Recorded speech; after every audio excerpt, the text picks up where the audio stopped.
Sorry.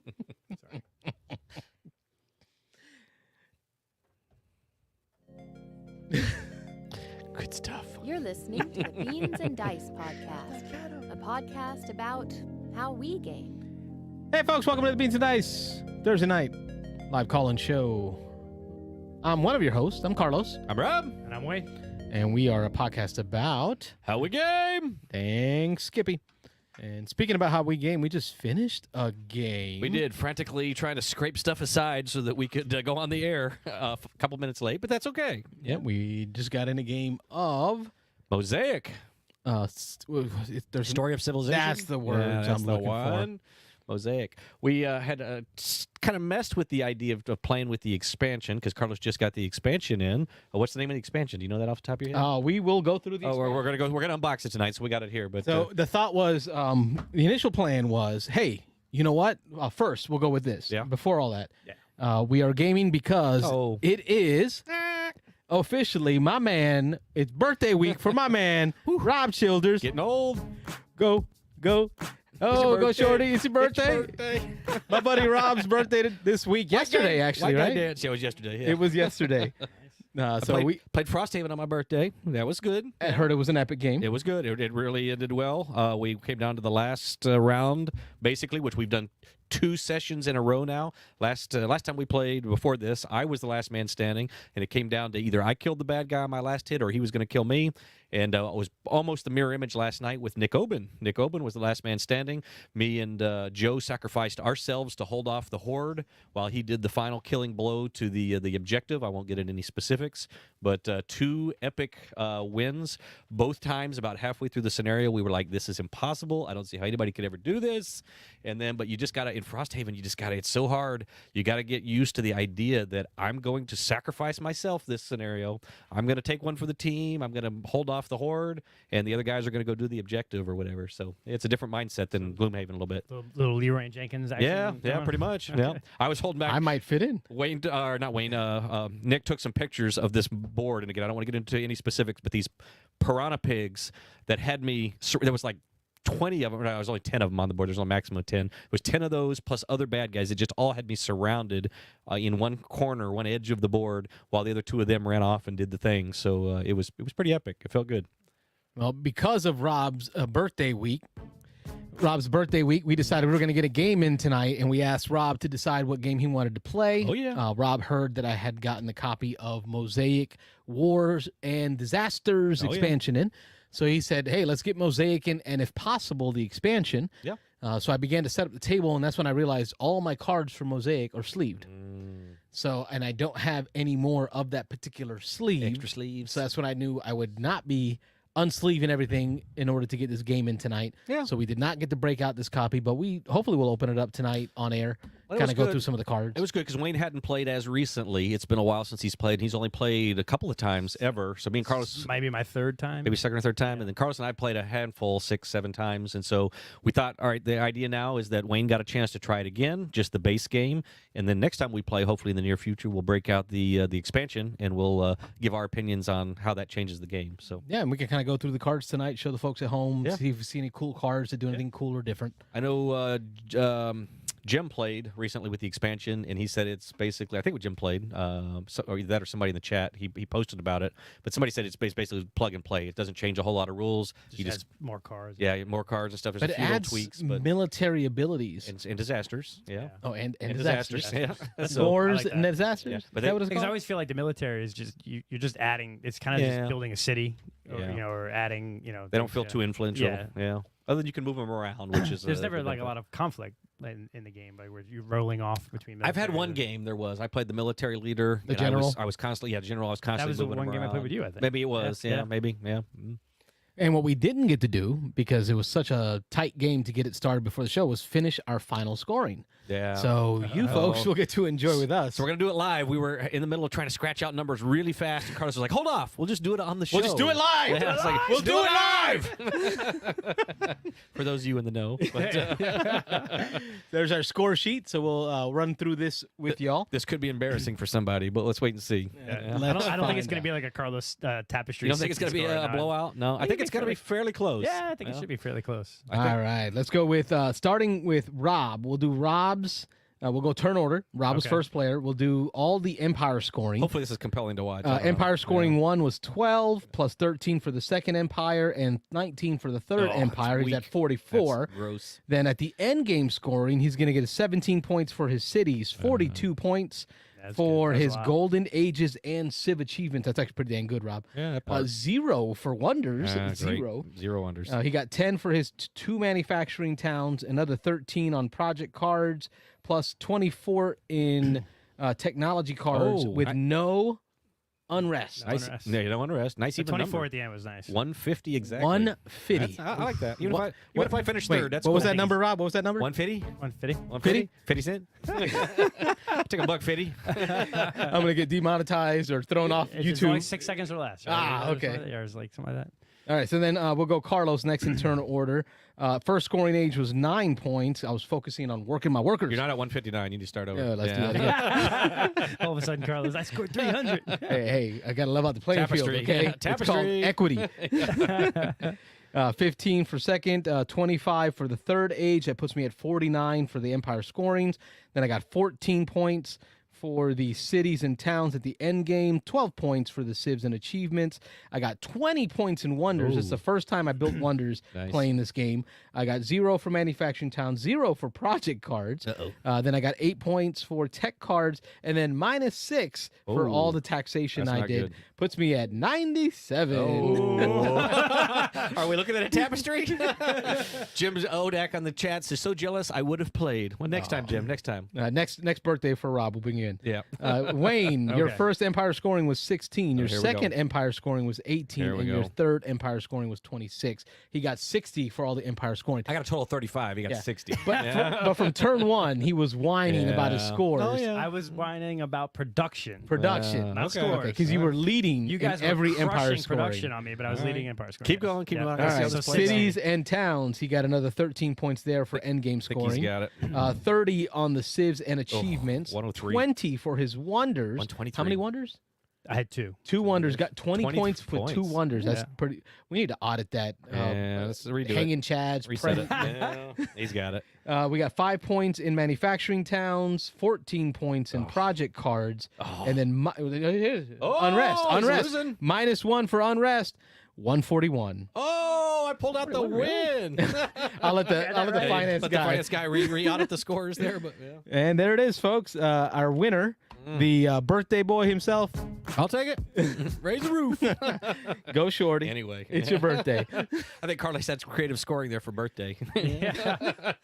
I'll take it, though. I'm not going to argue. High five. Good job. Thanks. Right. Mosaic is always good, even with 97 points. Yeah. I'll tell you, with Tapestry, I do lose. I No. could be. I do lose at Tapestry, and while I'm losing, I don't think I'm having as much fun. Yeah. Here, I'm still running my Civ. I was gonna say you could look at the board and see what you built, but we kind of Yes. screwed that all up right now. But yeah, For the anyway, folks at yeah. home, they can't see it. Yeah, it's a mess. Well, they can kind of see it. It's But a mess I can here. see my tableau. I can see all the cards that I've purchased, right? Purposely purchased cards to build a tableau. I had a huge stack. I built a lot of cards this game. Holy crap. Yeah, all the Wayne did too. So Yeah. No, you had more. You had way more cards than I did. Yeah. And Okay. then I could see my cities on the board. I could see my towns. I could see my population growing on my player board. I could see my production tracks growing. So I can spend time kind of microed in on my board and enjoying that, even if I'm not going to be winning the game or the outcome of the game. Yeah. Just kind of trying to tweak my city and improve it. You're good that way. You've always been good that way. Yeah, just You've leave me always here been- alone. Let me play in the corner. Just I can having do my thing. fun. Yeah, build your little city, do your thing. I can't do that. I mean, I'll do something cool every once in a while, like oh wow, I just made 37 food, and Yeah. Wayne's like, really? See, I don't mind losing, but I am competitive. I like to be competitive. If I get blown out, it leaves a bad taste. So I don't know. You don't seem to be that much to me that way, but yeah. Depends on the game. Yeah, it depends on It the really game. depends Okay. on the game. Okay. Games that are real cerebral, like back and forth, very tactical. You said that right. Yeah. That hurts. Like losing at that Yeah. hurts. X-wing, losing at Oh, that hurts, yeah. right? Because it's so knife fight in a phone booth. Yeah. Whereas here, it's, you know what? I'm building my little engine, enjoying my time. Whatever comes out of this comes out of this. So Mosaic. Yeah. Good game all around. Everybody's talking about needing to have get Mosaic back to the board. I agree. Yeah, Ron says it flagged me down too. Ron wants to jump in on that. 150, 143. Oh, give me another whoa. point. You screwed him on a point. English Or was two not my points. first language. 2 points. Yeah, it was 141. It was close. I with- knew it was going to be close. It felt close. Yeah. Rob, you and I are It's a currently card tied. scoring. We are currently on the board on our For Mosaic? on our Mosaic board. Do I behind have me. a camera for it? Yes, I it's do. behind me There- somewhere. There's the board. We currently have Mosaic in the 4 spot. With this game, would we change? Because right now Mosaic would not be an addition to the board, so nothing would fall off. Turn my back to the camera. Would you here. move it where it is right now?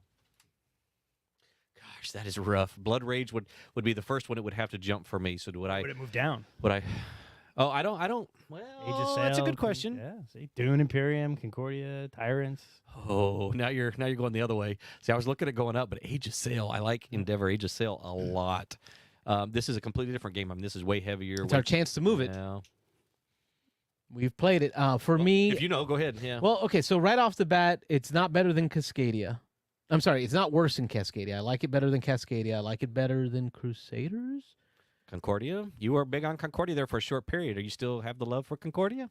I think it would go above Concordia. I don't know. Gosh, it's hard.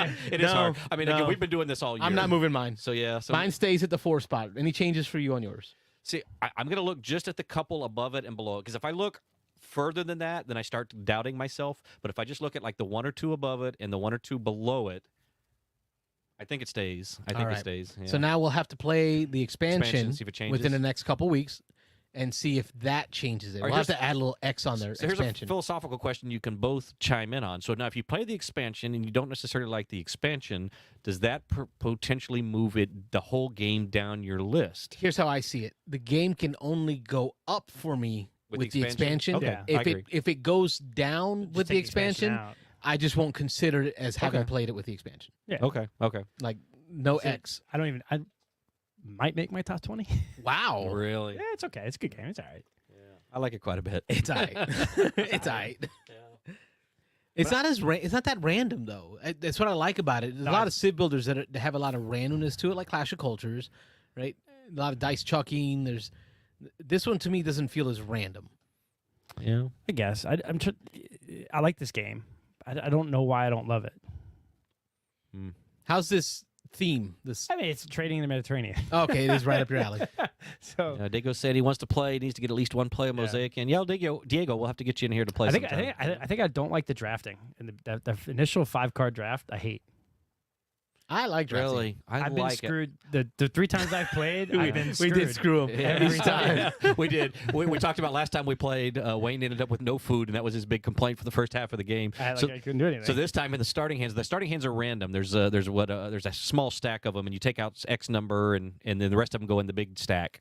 But when we dealt them out, that we ended up out of the 15 cards we dealt for a 3-player game, each of us got 5. There was only 2 that had food production, and I had both of them in my hand. And Wayne No, was, it would be 3 Was because it you 3? had 2. I had 1. Oh, did you have one? Yep. Oh, And you kept one. I didn't- kept one. Ah. So And I- Wayne got 0. Okay. You kept 1. I Gave handed me you 1. one. I took it. So then Wayne got 0 again. Oh, so there were 3. I didn't Yeah, realize there were yeah. 3. I thought there were only 2.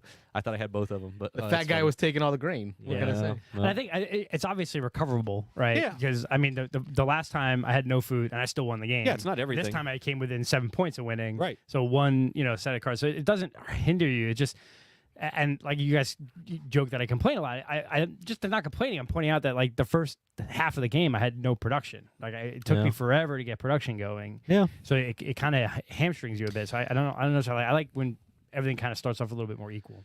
Yeah, depending on your starting leader of your civilization, most of them will give you production, although some of them won't. Some of them will just give you a bunch of resources. So Right. yours was you were the farmer, so you got food to start, but you didn't have food production for the long run. Right. So yeah. It was good. I mean, I like the game a lot, but I don't know. I'll probably make my top 20. Okay. But I don't think it's definitely not in the Birmingham. Not in the top echelon. Not up there. Not up No. there for me. It's Let's crack the because 5 more minutes. We'll open up the phone lines. This is how we do 920. We can open up. Let's crack the expansion. Okay. Jump into that real quick. Anything cool? I Before mean, we start getting calls, yeah. Can I 5 say- more minutes and let. No, go ahead. Start cracking. I was just saying, like, spoiler, like, like last month we were talking, like, in July, we all played, like, 30, 40. I was like at like 60 something games. August, not so much. No, I'm at like not nearly. Yeah. I'm at like 4 games this month. Yeah, Oh. this month has been rough. I've got Start of school, man. 6 or 7 or 8 in, but yeah, not nearly like the 40 I had last month. Yeah, August for me is like the busiest month of the year because it's the start of the school year. So I can look at it. We are planning to hit the big board tonight. I know we promised we were doing that last week. We decided to take last week off. Just Yeah, life, work just took over. Yeah, life got in First the way. week of So school first week of and school, work. Yeah, Oh man. Yeah, so it was a bad combination. But this week we are going to hit the big board, so we're going to update our stuff later. Check it out, gentlemen. So in the standard box of Mosaic, the retail version, which is the one I have, it does not come with a score track or scoring sheets. So as you can see, I printed them for us. But in the expansion, yeah, the camera's kind of Okay, flicking keeps out. flashing. Okay, We have now a score pad. okay. So that's awesome. So we have a score pad. Good job. Way to give us what we needed the first time. Yeah, making up for it. Making up for it. We have new, what do we call these? Civilization Civ leaders. leaders. Leaders. Yeah. So I got a stack of new Civ leaders. I think one new Civ leader. Oh, just one. Just one.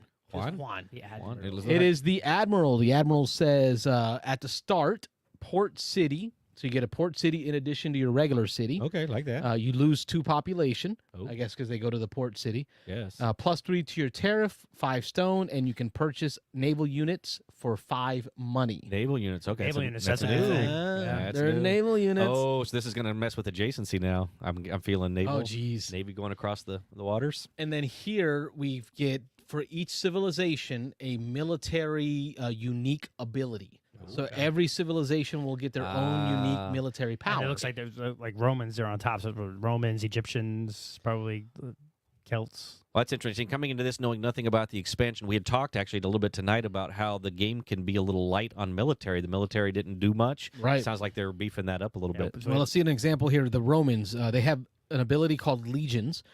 In each region where the Roman player has 2 or more infantry units, they may eliminate 1 enemy military unit. Ooh, all right. I wonder how often that triggers. Interesting. Then they also have an ability called builders. In addition, if the Roman player has more stone than any other player, they may take and play a build card from the offer for free. So I'm wondering if this is a one-time game My ability. guess is, yeah, they sound like they're both one time. Yeah, we'll pass those over to Wayne. Take a peek at those. Let me jump into this rule book and see what it So says. we got the Romans, the Gauls, called that Carthage, the Greeks, the Assyrians, and the Egyptians. Okay. Oh, Odak in the chat. Those abilities take effect each empire scoring. Damn. So at the empire scoring, you can eliminate somebody, and the empire scoring, you can Build for free. build Wow. for free. Interesting. Oh, jeez, that's going to be Yeah. different. All right, Jim. Oh, and I like that because Wayne talked about wanting more sameness between everyone at the start of the game. I like the asymmetry. Yeah, me too. I like civilizations with asymmetry. Yeah, Yeah. This would be good because this is like after the beginning. Here are a stack of new cards. So we'll pop this open real quick if I can do this. Greeks. Here, Nick, yeah, Greeks. Got the Greeks in here. Oh, There you go. Nick the Greek. Yeah, we were He just might be talking. throwing axes right now. We were just talking about the new the new game for what's the monsters game? Horrified. Horrified, the new Greek version that's coming out. Yeah, Yeah. So we have disaster cards, we have more build cards, and then we have a stack of new technologies. So these would be fun to kind of go around. Archimedes' screw. Okay. Yeah, Rob, get screwed. Screw, buddy. Screw, buddy. It is your birthday week. Screw you. Here's an example of a new card. The crane/winch. Immediately take 2 work actions. I don't like to be called that. I like that. Yeah. 2 work actions allow you to produce. And that's the one thing I hate about this game is when you produce, you pick one production track and that's all you produce from. Either stone, food, or ideas. This allows you to take 2 work actions in one shot. And It's then- just when you draft it, I get, or just when you When you purchase play it. Yeah, play it. And I think what's going to be really cool is this disasters. So it looks like these cards trigger disasters. These must be cards that we add to the deck, almost like pandemic style. Oh yeah, yeah. Okay. You know, like epidemic cards Epidemics, that yeah. pop out. Outbreaks. Yeah, outbreak cards. Yeah. And then we have a stack of disaster cards. Let's take a look at some of these here. So here's some examples of some of the disaster cards that are there. This is barbarians. Barbarians say the player with the least number of military loses 1 military unit, garrison town, or city. Wow. Mr. Garrison.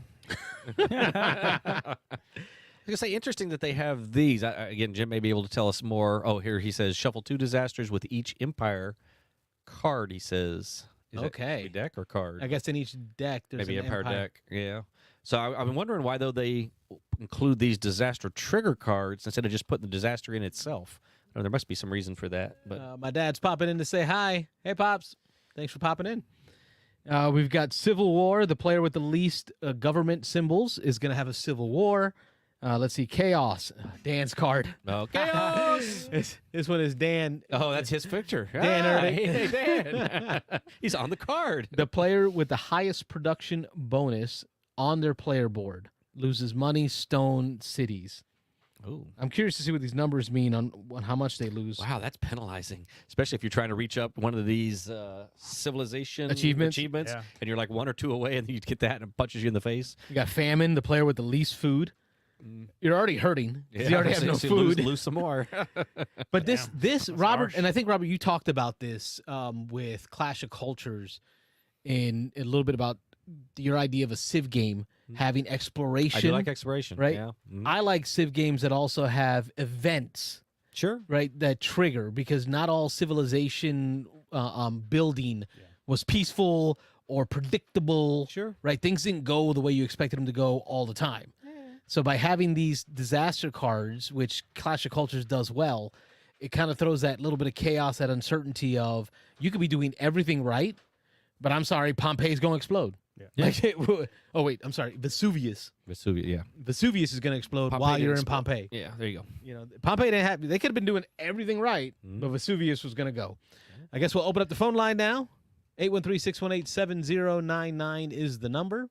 If you got thoughts on Mosaic, definitely call in and tell us about it. But at this point, the show is yours. So once we open up that phone line, if you got anything you want to talk about, recent news, we'll touch on some news tonight. Again, we're going to touch on our big boards. If you've got any games that you've played recently that would make your top 20, let us know. We want to hear about it. But the show will be yours if you call in. Yep, you call in. The show is, you get 10 minutes. The show is yours for that 10 minutes. You decide how to run that show.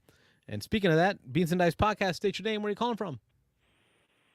This is Ron Frazier from Atlanta. Mr. Frazier, how are you? Hey, welcome to the Ron Frazier Show. It's all up to you, Bobby. What you got? What I got, so there's a whole lot happened, but I have a question for you guys. I thought it was interesting. So I've been playing a whole lot of games like Astronaut and that wrestling card game Super Show, and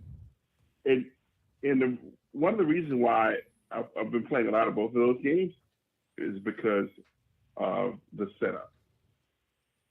The both games are just easy to set up. You just pull out decks of cards, whatever, and you get going. I have games that I love more than those games that I would love to play more often, but I just can't. Even games with solo mode, right? I would love to be playing it in Atlantis Rising, but the truth of the matter is I've only played it once. Since Dice Tower East.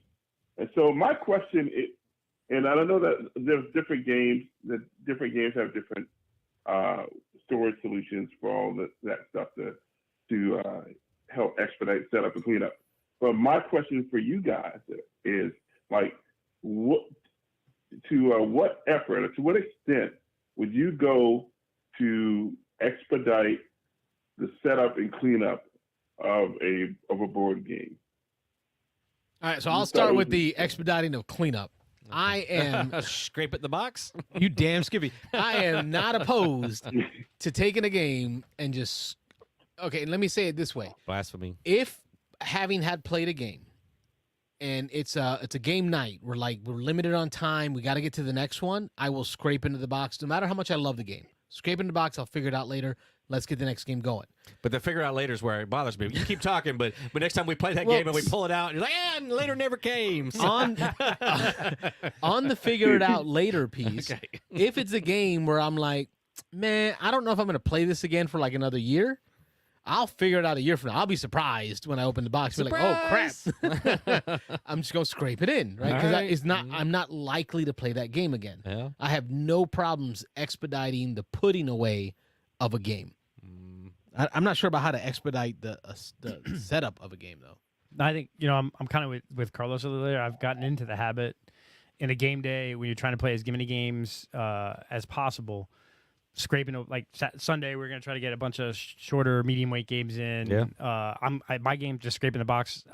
I'll put it away during the week. Unlike Carlos, though, I'm not gonna wait a year. It's gonna during the week. Yeah, you're actually sit there gonna do it. You're gonna get back to it. I'm gonna rebox it like later on. It would bother me. It'd haunt me in my dreams. I'd be like, that game is on my shelf in there in a mess. Yeah. I gotta Edgar go get Allan it. Poe style. Yeah. The floor is pounding. Calling to me. Yeah, but I think as far as expediting, I mean, I think I think that's why I love unboxing games and reboxing them, is because I'm thinking about that, right? As I unbox a game and punch it, I'm going, okay, well, I'll take a baggie and put everyone's starting cards, or set up a bags for each player that have all the starting materials. Like Concordia, I've got it all set up where it's like each starting person's thing is in that box.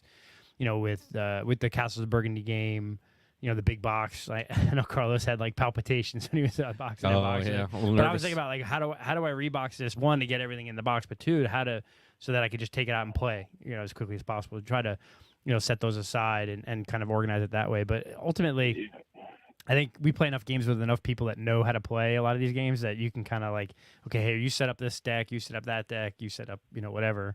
I'm not the one person setting up the whole game. It takes time. You got to delegate. Oh yeah, I have no problem delegating. But what were you saying, Ron? But yeah, so I am more with Rob. Like setup for me is a killer, because some of my favorite games take a while to set up. War of the Ring, my favorite game. It takes a long time to set that up, because you got to put this many elf armies in this region and this many dwarf armies in this region, and I don't have it memorized. So like I have to refer to this map every single time. But I love that game. Otherwise, it would be playing it more. I mean, part of the reason why War of the Ring, the card game, appealed to me so much is that I just pull 4 decks out of the box, shuffle it up, and you get going. Like so, that was another thing that got me thinking about it. Like I will take the time to put things back right, because to put things back in order when I clean up, just so that the next time that I play, I'm gonna get into it quicker. And companies have made storage solutions with that in mind. You look at the nesting box, which I just bought.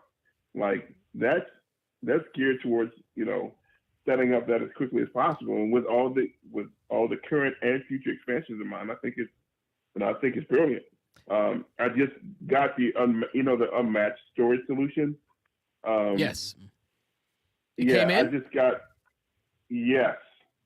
I just got mine today, and so I had almost all of my stuff. I did two to a cube. I got everything in there, but Bruce Lee and everything that I have, because I don't have absolutely everything, but I got everything but Bruce Lee and Deadpool, which I left in a separate boxes in. Which they deserve it. They have beautiful little singles boxes. They deserve it. Exactly. Yeah. And that stupid T-Rex, but that T-Rex is in my big box on the mat. Big monster, yeah. Well, I am one of those guys that I don't go to super extremes, but I'm one of those guys that if I know every player is going to start with 6 coins, 3 resources, your player color, all of that's going to go into a little baggie at the end of the game. I hand everybody a baggie, but like, all right, put all your stuff in here, all your starter cards, all your stuff's going to go in there. So next time I play, just hand everybody their color, and you got all your starting stuff. So that's as far as expediting setup, I think that's can go a long way. Now, you talk about like War of the Ring. I've never played War of the Ring. That's one I got to get played. But if you've got, 12 elves that are going to go in a certain region, you could go to the extreme of maybe even labeling a baggie and putting 12 elves in there. These are the 12 elves for that region. Again, that's probably overdoing it a little bit. But for me, that's where I draw the line. Like I have the elves in their own. Well, I got a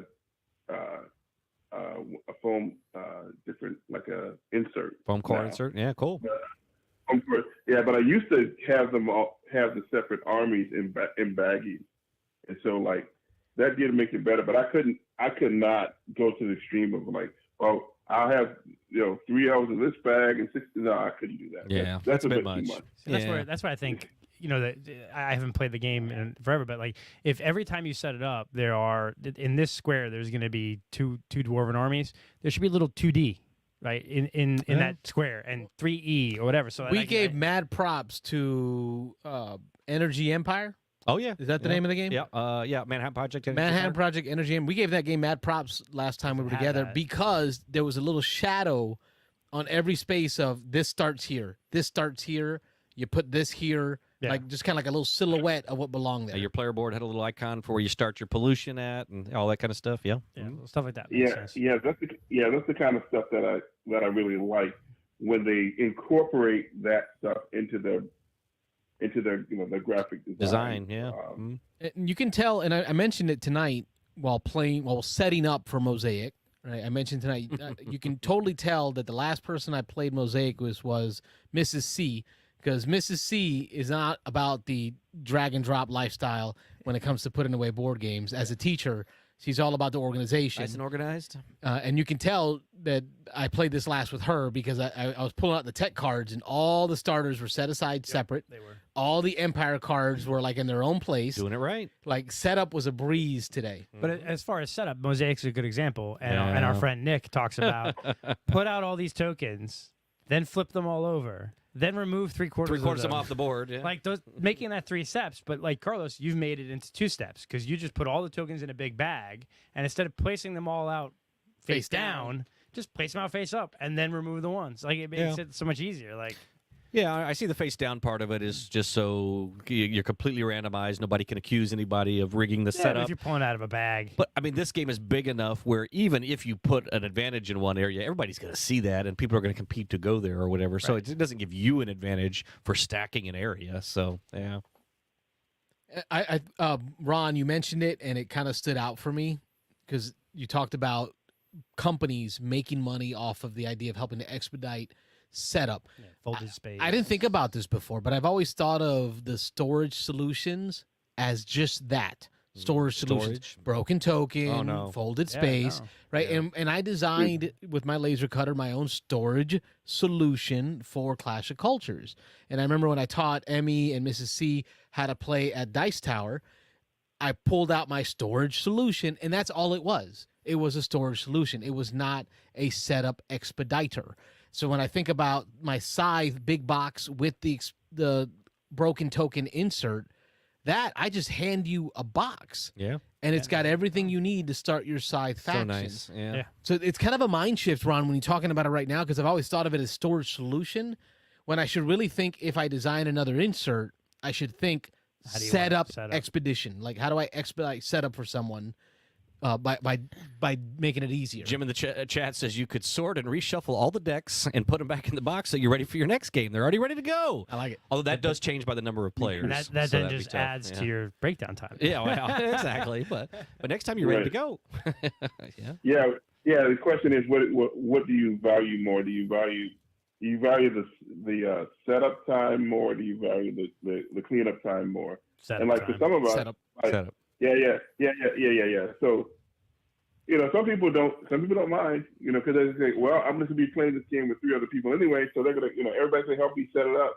But like for me, I want to get To the game. playing a game as quickly as possible. The cleanup, it's no big deal. Like, not no big deal, but that's far more of a priority for me. But I understand. But then, okay, as much as I'll say I'm okay with like a dump and run, like dump in the box and run away. That's a different thing. Dump it around. But, go ahead. We'll talk about that later. After hours. After hours, after dark. 26 minutes. As much as I'm okay with that, I also like. Okay, I'm just going. I'm acknowledging. I'm gonna just say it. I'm gonna say it. Like, I'm not saying that it bothers me when people help me put away a game, but it kind of bothers me. And there are definitely people who are in that. And Jim Odak in the chat, I think he's aware of it, but he is definitely one of those guys that he will tell you, do not touch my stuff. I will put the game away because Like I kind of want to know where, Yeah. and then like where everything went. Yeah. Like if I'm putting it away proper, like I know how many pieces go in this place and in this place, and you're mixing my fish with my brown tokens. Let's not do that. Right? I don't want to be that guy. So I'd rather be like, oh, it's okay, guys. Don't worry about it. I'll just shove it in a box. And then we can move on to socializing versus having to feel awkward, like telling you, no, that doesn't go in that baggie. No, does that make sense? Yeah, I agree. Maybe it's just me. And Jim's admitting he's aware of it. Yep. Do not touch his stuff. He will put it away. You just stay out of the way. Get a little eye twitch. Yeah. I've tried to help him a couple times, and now I know not to now. So, But that's totally acceptable because I'm like that with certain games. I'll say that I am if it's one of my games that's like out of print, or I don't want you I want to put it away because I don't want anything getting bent or messed up. But then I also have to realize that if I'm going to be like that, then that's going to slow down us getting the next game to the table. Yeah. So dump it. Just sometimes scrape it all in the box, and so then you can figure it out later. It kind of, that's why I'm like, again, though, I'm probably going to be like Jim when it comes to a game that's either out of print or some game that has like a crazy value. Like if I'm playing Battlestar Galactica with all the expansions, no, I'm putting that away. Y'all better find another table to play at. I'll be there 30 minutes. But like, a game that, I don't know, like Wingspan. Okay, just everyone can put that away, right? So my man Ron Frazier with the hard-hitting questions like it. every week. Thank you, sir. What else you got? Close out your show. So this is just a regular reminder for folks that don't know. I have a Instagram, Ron Talks Tabletop, Facebook, Ron Talks Tabletop. You will see me occasionally on the Dice Tower, like Board Game Breakfast this past Monday and the next Favorite Game Friday. And so look me up. I have some interesting things to say. Yeah, I was going to ask you who this guy you was hanging out with this last week. Should we be jealous? Are you cheating on us with other players, or yeah? No, it's just that Spirit Island is his favorite game. Okay. Now, if you guys remember, at the Dice Tower meetup, like he was playing. I was going to play Spirit Island with him and Camilla, but then my girls were bothering me, so I jumped out of the game. But it's his favorite game, and like he asked me, he knew I picked up Horizon and Spirit Island because it's an affordable board game with an MSRP of $30 or less. Preach on. So, get on your soapbox and preach. Yeah. So we did the video together. So that's, by the way, that's our thing on Dice Tower Board Game Breakfast. I cover affordable board games with an MSRP of $30 or less, so they won't break your bank. Rolling Realms, I get to, and Point City and Deep Dive, which I got stuff. Spoiler, I'm going to talk about it later, but Dogfight, Rule the Skies in 20 minutes. Oh, yeah. That's less than $30. Okay. I recommend you put that one on your list. Give it a try. Okay. All right, homie. Have a good night. Appreciate it. Thanks, Ron. All right. Take care. Good night. I like Ron. Ron's got a valid point. It's just, for me, it's that whole having to put away. I have so much emotional issues, but what I will say is if you are going to scrape, just remember which games you do plan on playing again and fix those. Yeah. Right? Because I remember I had forgotten That's the difference. Yeah. that I had scraped Chocolate Factory into the box and had intended to do my cleanup at home later. And on the following game day, the subsequent game day, it came out. We opened the box, and it was just a box of stuff just like thrown everywhere. Oh, yeah. And I just kind of put the lid back on and said, let's find something else. So typically when I do scraping, I'll leave that game out to the side. Yeah, I did it on my table. And I know it's got to get reorganized before it goes back in the thing. So Yeah, I think me too. yeah. So we talk about some news before anyone else. Yeah, go joins ahead. You us? got some news you want to talk about? No, just recap. I mean, obviously, none of us went to Gen Con, but certainly all the buzz has been Gen Con the last few weeks. Yeah. Several topics. How big it was and whatever.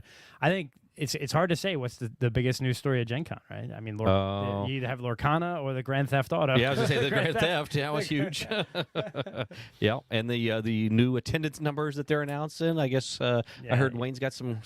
Well, I mean, it seemed like I think it probably is one of the biggest Gen Cons ever, but I think the Gen Con, the one or two leading up to the pandemic were probably as big. I think I think what we're gonna see is like every con this year is just gonna be massive. I think Essen, I think PAX Unplugged, you'd think Dragon Con is going to be insane this year because everybody is now fully out. It's been a year. The growth of the industry. Yeah, and I think we're seeing that even in my college. Like, so even our enrollment was down even last year when the pandemic was mostly over, and all of a sudden this year everyone's coming back. All the kids but Wayne, don't we out. need some kind of like consistency, some like maybe governance on how do we count? measure and count folks? Yeah, Oh, yeah. I think Carlos was learned about this tonight, right? The turnstile turnstile attendance versus tickets sold. Yeah. And so that's what every. What's the difference for the uneducated at home? So how does Origins count as people versus like how does Gen Con Yeah. count their people. So I don't really know exactly which one counts it which way, but there's basically two ways that cons talk about attendance. They'll talk about ticket sales. So if all three of us bought a ticket, that's 3 sales. So that's 3 people going. Then there are some conventions that talk about turnstile sales, which if you buy a 2-day pass and you buy a 1-day pass and I buy a 4-day pass, that's 7 attendees. If you, Because if you go each day and, each and check in each day. check in each day, so it counts how many days you've gone. And so that's what's interesting is like, how do cons count that? And some count. So, and it's really, they all want to claim to be the biggest, right? Or the best, Prestigious, or the, big prestige. We're the biggest, con out there. We're the biggest board game convention out there. We're the biggest this out there. And so they all will play with how they count those numbers. So if you hear them say an attendance of 70,000, doesn't mean that there were necessarily 70,000 tickets sold. No, I think Gen Con it was 70,000 people. Okay. Yeah, So I think it was definitely. that's where Ron Fager's chiming in. He says, I think Gen Con does unique attendees, Yeah, not your turnstile. Right. Okay. Yeah. Mm. And so 70, 80K. So it might be Origins that does turnstile. There's a Yeah. couple of It's them. one that of do them. it. Yeah, some of I them think Essen does turnstile because They might, they'll say yeah. it's like 150,000. But I bet Essen's also on the metric system. Oh, Let's- so, I mean, yeah. it's- So it's- each one only counts as half or 2/3 or something. the only thing I know about the metric system is liters, and that's because when I go to the Bears Tavern, Yeah, they have yeah. the liters of beer. Yeah. Yeah, So but- it's interesting. I think 70, 80K is big. I mean, that's definitely big. But I remember Gen Con being 70, 80,000, 60, 70, 80,000 in that range. Right before the pandemic hit. So, but I think just the you look at the videos and all the talk, man. People were just going crazy, right? Spending money, the lines, the trying to buy things. It's what it's telling you is people just were dying to get back out to cons, right? Yeah. I mean, even Dice Tower East this year was pretty busy, right? Yeah. I mean, that Yeah, room it was a wasn't lot bad. busy. Mhm. I think it's just people are now going back out there, and I think a lot of people got the hype train for just games because there were games that were out like crazy that have been out for a year, and people were still running to buy them, and it's like full bust out retail at a con, like buying these games and stuff. And I don't know. I've never been into that kind of FOMO, and we talked before the show a little bit.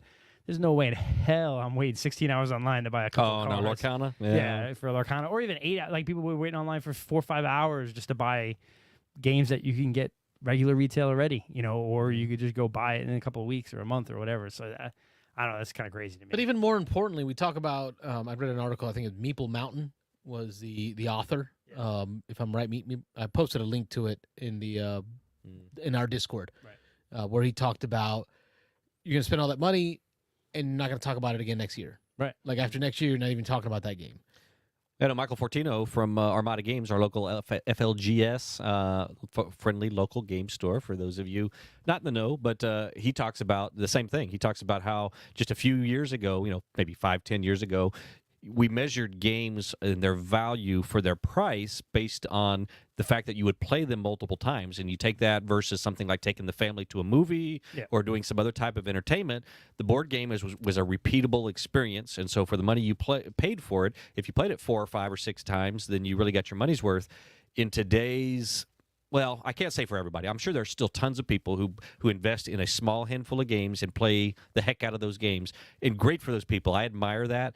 Especially as content creators, I feel a constant pressure to play games that I've never played before, to get more experiences so I can talk about more things. I don't feel the need to replay a game over and over. I don't feel a need to go a deep dive on one game because I think that focuses the show and what we do too much. But the difference between you and a lot of other people, and all of us, too, sure. Yeah. is you're not buying 300 new games a year. Yeah, Right? yeah. Like we're all looking for ways to play these games without having to buy them, right? We're either going to Dice Tower East, we're playing them.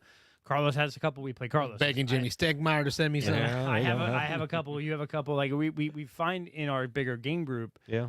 But and I think that's where Michael did, like years ago, but 20 years ago, 15, 10, even 10 years ago. Yeah.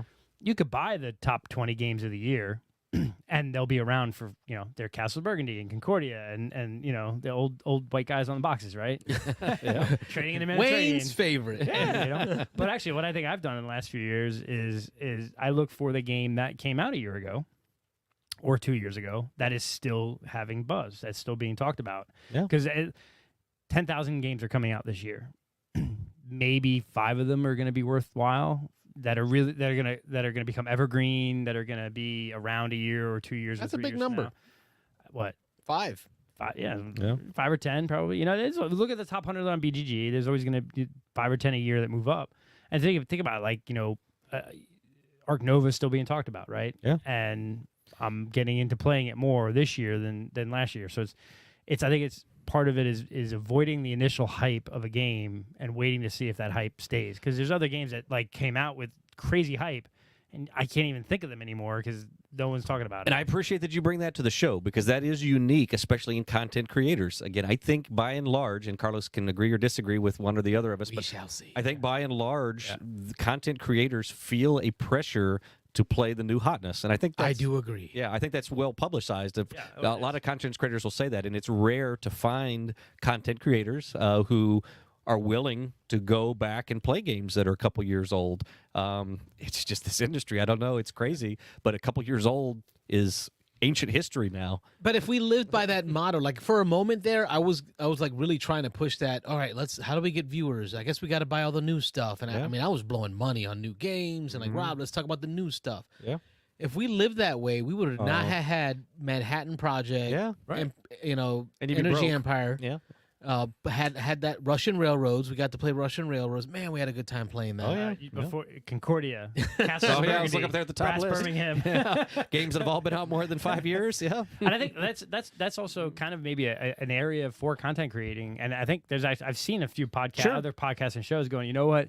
Instead of constantly hunting the hotness, we're gonna bring quality. Like one of the ones I listen to, I'll shout them out, is the Game Schoolers podcast because they're both educators and they both talk about game schooling. And they basically came out and said, look, we were not waiting online for 16 hours to get Lorcana. If you're looking for Lorcana hotness and reviews, whatever, go somewhere else. In the next couple of months, when it becomes readily available, we'll probably buy it. We'll probably play it with our families or maybe play it in the school, and then we'll do a review. But we're not going to chase the hype. We're not going to chase the FOMO of it because it's just not worth it. There's so many other games to cover. And I think that's maybe where there could be some future in content creation, or in just is looking at stuff that here's like for us, we've been a champion of Chocolate Factory. Chocolate Factory doesn't get talked about at all. No. That much. Like you look at all the other content stuff, all the other buzz. It's a great game. It is. It's a really solid game that came out right when the pandemic hit and just got buried. I'll say an example. We have several of them. Ethnos. I mean, Ethnos is back in the media now because of Archaeo Society. But I refuse to accept that statement. Oh, really? Yeah. But well, no. And again, I've seen that people are liking Ethnos, which makes me happy more than the new Archaeo Society, which is good.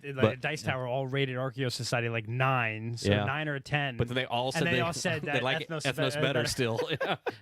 Except for Mike Galicio, he said they're about the same. Yeah. But the other three said that they gave Archaeo Society high rating, 7.5, Really? 8, and 9. No, it was like not 8.5, 9. Yeah. But they all said 3 of the 4 said that they still like Ethnos better because they like the area control versus the Yeah, track. it's the fun part. That is the part for me that really got the hook. But again, that's just another game we championed for years. We talked about for several years, and nobody ever talked about Ethnos. I'll admit, I learned about it, and we learned about it probably from the Dice Tower. The Dice Tower had an old review that we liked. We looked at it.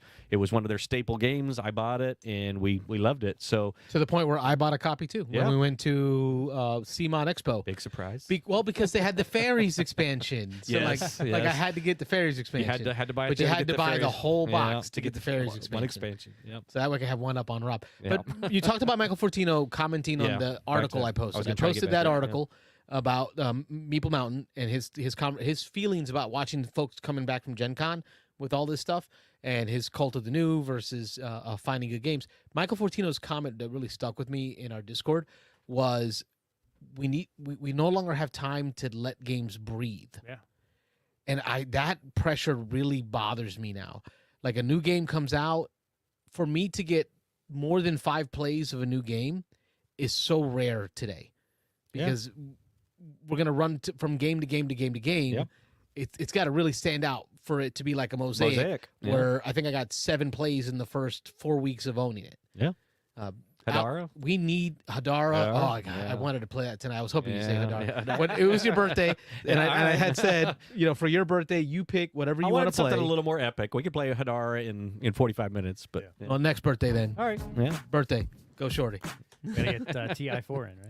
That's that was actually his birthday, like yes, 4 years ago. That was a mistake. He agreed to TI4 on his birthday. I wanted to believe make it or I not. was a pleaser. I wanted to make everybody else happy. Yeah. I was like, all right, we'll play TI4, even though that's not a game I love. And I was like, we'll play that, and then we'll play something after. 12 hours later, had only played TI4. My birthday was done. So yeah, But I think it also depends on where you are with your collection and your board gaming, right? Like, I'm at 500 games. I'm not going to be. I don't plan on owning 2,000, right?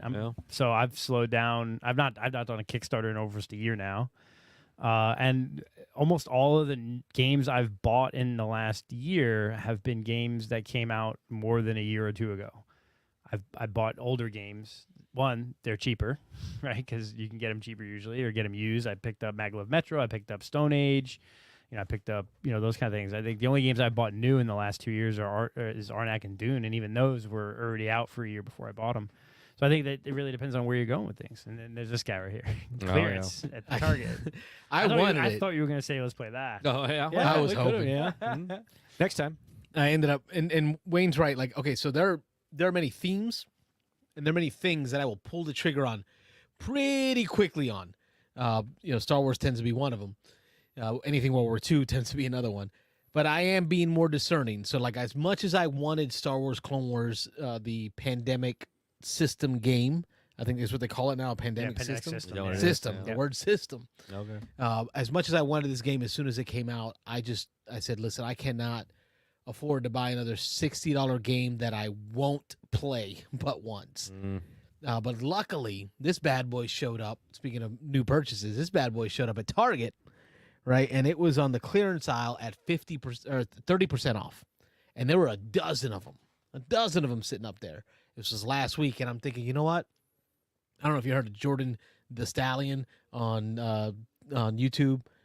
Reels. He had done a video about the Target clearance stickers and how to read them, and that's how I recognized that it was 30% off. And he gave this feedback about how 1 week it'll be 15, then the next week anything left will go to 30, then the week after that it'll go to 50. Oh yeah. So if you think it'll be there the following week, just wait one more week, let that price drop. Kind of like the old Cool Stuff Inc. Oh yeah. Ding and Dents. You remember those? Yep. At Dice Tower?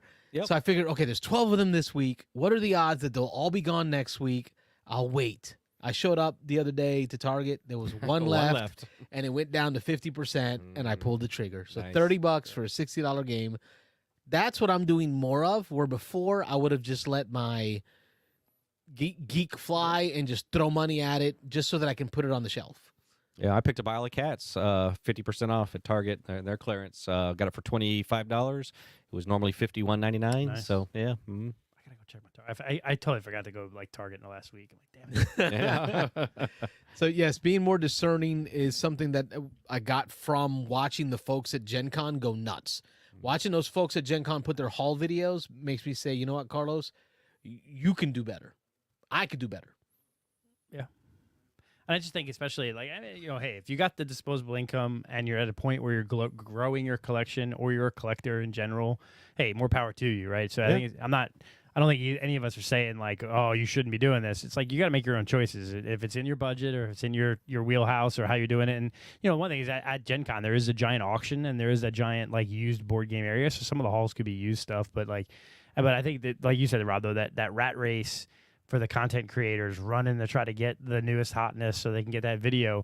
But then they're like, how many expedition videos came out in the last couple of weeks? Or like when the Castles of Burgundy special edition rolled in, I was thinking about doing an unboxing and trying to like one up Nick and Mitchell with their servers or whatever. But I'm like, there's already been 35 of these things. Yeah. Who's gonna watch it? Screw it. It's like not worth it, because it's like, when you're trying to keep up with the rat race and there's 75 other people doing the same thing, you're all fighting for the same Audience. piece of cake. Yeah. Okay, work has been rough, right? We know this, for me at least. And, my family continues to grow.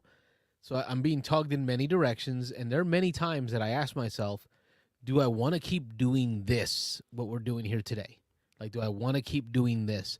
Because sometimes I feel like I am trying to chase the clicks, try to chase the subscribers, right? Like I want to see the channel grow, But there's a lot of pressure that comes with that, and then I have to just kind of remind myself, what was the purpose? It's fun. What is the motto of the show? It's how we game. And I have to reset myself. Do I really want to buy a Euro game that other people want to buy and want to see about that I'm going to enjoy? Okay. No, I'm going to stick to the games that I like, that I enjoy, and I'm going to talk about those. And ultimately, you're not. I mean, I'm not trying to speak for you guys, but you're not looking to make this necessarily. Well, I was going to say that's the job. difference is whether it's something you want to do as a career or it's just something you want to do as a fun hobby. So yeah. Yeah, now because it's I was hobby. watching the Alaboom last night's Alaboom. Yeah, which I started watching, but I didn't get it. With who runs that? That's So Lance. Lance Meister from the Undead Viking. He works for Grey Fox Games. Right, and then there's Aldi's always there. Aldi, founder of BGG, right? Owner of yeah. BGG. Yep. Yep, and then they'll have their occasional. Usually Matt Paquette, who's a big artist in the industry, and these guys will go for 4 hours chatting on a Wednesday night. Yeah, like they start at like 10 p.m. too. It's Eastern time. crazy. Yeah, But they had Sam Healy. called in last night. Yeah. They had Sam Healy call in and join the show, and Sam was talking about how after leaving Mythic Games, his goal right now is to build his channel and his community up and make that his full-time job. And I'm watching his channel at 5,700 subscribers, right? Thinking there's no way that he's going to be able to take care of family No, off of that level of channel. no, because even Rado was talking like with how big his network and channel is, how it's getting he's losing ground. Like he like capped, and he's talking about how like every month he loses more patrons than he gains, and he's you know, it's because there's so much diversity and there's a million other content creators, so Right. it's becoming a more complex space to make a living at. And then what really stood out for me, Rob, was when he said, Sam talked about how he still wants to do the games that he wants to do. Sure. And he said it, not the games that they all want me to do, right? I think is kind of how he said it. And as soon as I heard that, I thought, and that's the problem. Like if you do what you do, we're already in a niche, board gaming. Yeah. And then you're in a niche of a niche. You're Yep. not chasing the new. You're not, and that seems to be where the clicks come from, the content comes from. I mean, ask Quackalope. Yeah. That's where it's at. Is being Yeah, ahead of the curve. But Quackalope is a good example, and not talking about like the other aspect of his issues. His channel growth was nothing but contests, right? If you watch his his content growth, and Giveaways there are and- several other channels that have grown crazily over the last few years. Most of that growth is not organic. It's forced growth. It's come and like my channel, like and subscribe, and you can enter in this contest because I'm giving away these games. But that doesn't correlate to necessarily views. Like Quackalope had like 60 or 70,000 followers, but his view counts weren't crazy high compared to other people that were half or a third of his size. The So it's all- subscriber versus ratio to the view count. The view count, yeah, and you could we could do giveaways like crazy and get like another 1,000 subscribers. No, they're but- staying on the shelf. right. All right, we'll go all the way, you know, yeah. Yeah, there's plenty of it. That's what I'm saying. You could do like giveaways, but it's not going to necessarily. It's going to drive false numbers because you advertise on a couple of Facebook pages and you get a bunch of people liking you only to enter that contest. When we start talking about sponsors, that's the word I'm looking for. Yeah, that's Right. a big one. Yeah. So that's the thing. If you want to get the sponsor money, then you've got to get the viewers, because then the sponsors are looking at the viewers, how many people theoretically are watching this show, and so that's And where that's all where that the new from, comes so, in. That's yeah. where chasing the new comes in. And I'm kind of with Sam on that. I'm going to play the games I want to play, and you know what? If my hope is that the Enough people will like it. Yeah. well, not just that, that the people that are with me, right? The Waynes, the Robs, the Ron Frasers, the guests that we have, that they bring a different approach, a different flavor to the gaming industry that I bring. Because as much as I want to be that, I feel the pressure. As much as I feel the pressure from the community to be that person that brings you all games of all types, I don't enjoy all games of all types. Like I want to talk about my war games, and I want to talk about my miniatures games, and and have to reel myself back in to say, you know what, Carlos, just play the games you like, share the passion and the love you have for those games, and then let the others on the show bring that same passion for their niche and their genre. There's enough diversity in the Beans and Dice community to cover all game areas. for sure. Yeah, like Rob can talk about Gloomhaven all day long. All my Euros, the Gloomhavens, and I will probably be getting Lorcana eventually because, like, I do want to try it though. It looks I cool. want to try it. It looks like fun. Looks like fun, Yeah. so. And we'll stick to the content creator space. What we won't do is get into that whole developing of games, right? Like creating games. I don't think I'll ever get into that.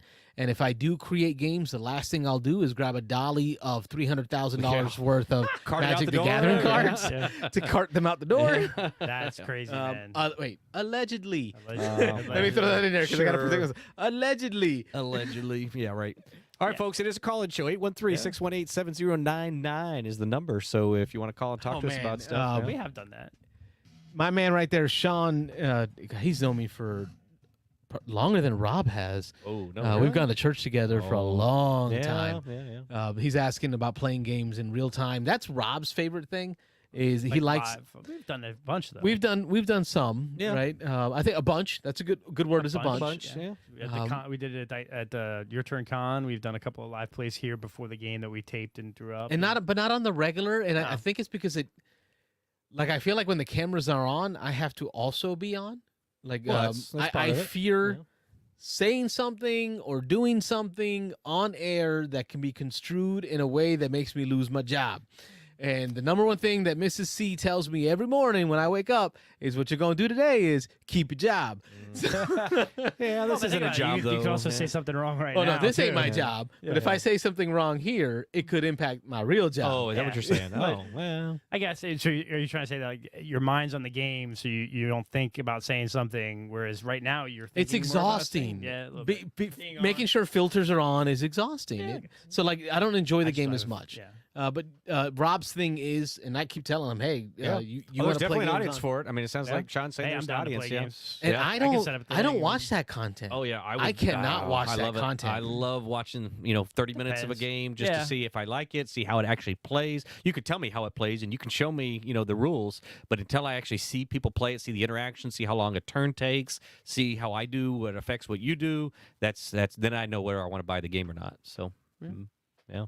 But Interesting. there's definitely an audience. I will go and skip to the end, Oh really? right when they do scoring, and then they talk a little bit about how the I- game I'm went. kind of like in between. Oh yeah. You want to see a No, little I both? skip. Yeah. I skip right to the end Yeah. where they say, "All right, here's the end score. Here's what we did," and then you hear the banter Yeah. of what happened during the game. Do you remember when you?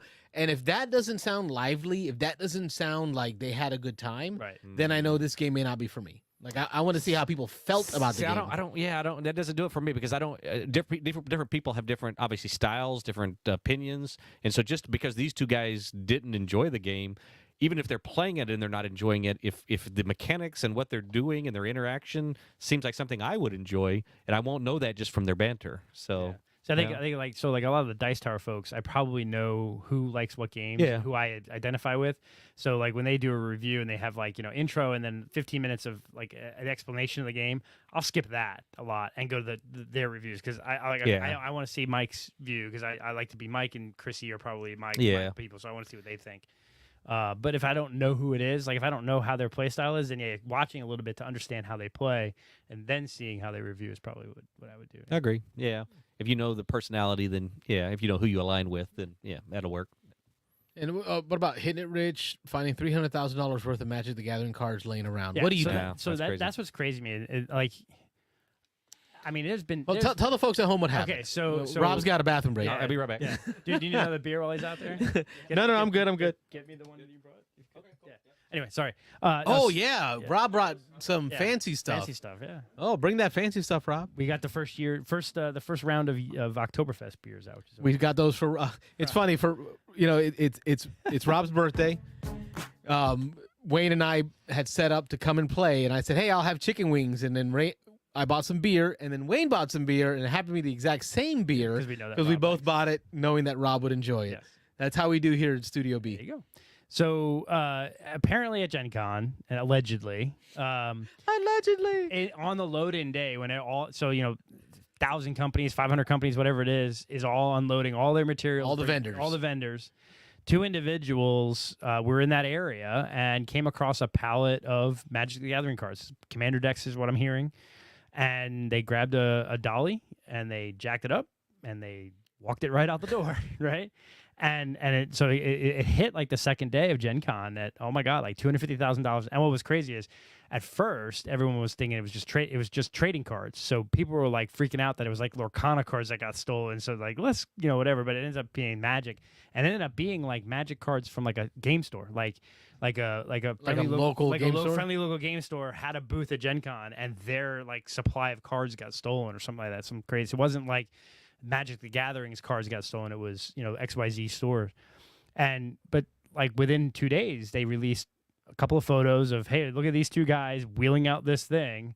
And as more gets going, they got photos of them in the loading dock and then this area and then leaving an exit and going in somewhere else. And apparently these two individuals that are now persons of interest and potentially being arrested for this.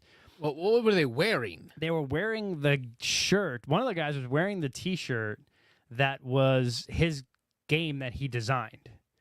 So it's like, then they cut to like, everyone's of course posting photos of these two guys in the dealer hall over the last couple of days. Like, hey, look at this photo of the guy stealing things. And then look at the same T-shirt, same hat, same this. It's like, so that it's like, it's pretty clear that these are the two individuals that like, I don't know how walked over this.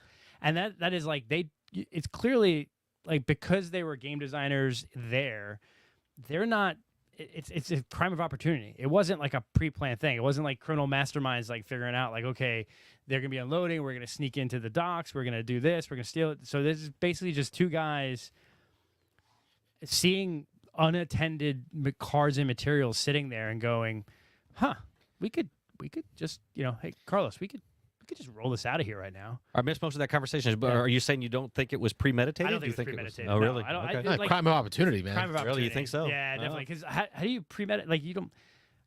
I don't know. Because if you're premeditated, maybe I'm. But I think they're in the middle of a Kickstarter right now, right? The game that the designer is designing is currently in the middle of a Kickstarter, so I believe they're already there. Yeah. They had a booth. They were right. there at a booth. They were with so the it had to game be a company. crime of opportunity. I think it was a total crime of opportunity. I think they maybe walked by this pallet 10 times, and it was just sitting there, and he Just thinking, man, that's a lot of couple cards. $100,000 of cards. Maybe it's just got left here. Maybe no one's coming back for it. We could just wheel it off. Really? I think it smells of just crime of opportunity.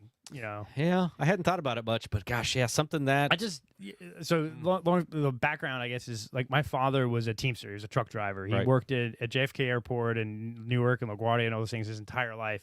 And he always just would talk about like you could always tell when it was crime of opportunity or whether it was pre-planned. Yeah. And he's like, because if it was pre-planned, they're not wearing the freaking game shirt, right? Yeah. They're going to have a hat on over their eyes because there's always cameras. Would have been looking for cameras, Looking probably. for cameras. You'd scope it out. You know where things are getting blocked. Okay. So I see what you're saying. The fact that they were so readily found on camera that they're wearing the T-shirt from their game company, you know that they didn't think about that ahead of time because there's so many things you could do better there. Yeah. But that's what sucks is because, I mean, it's $250,000 in materials.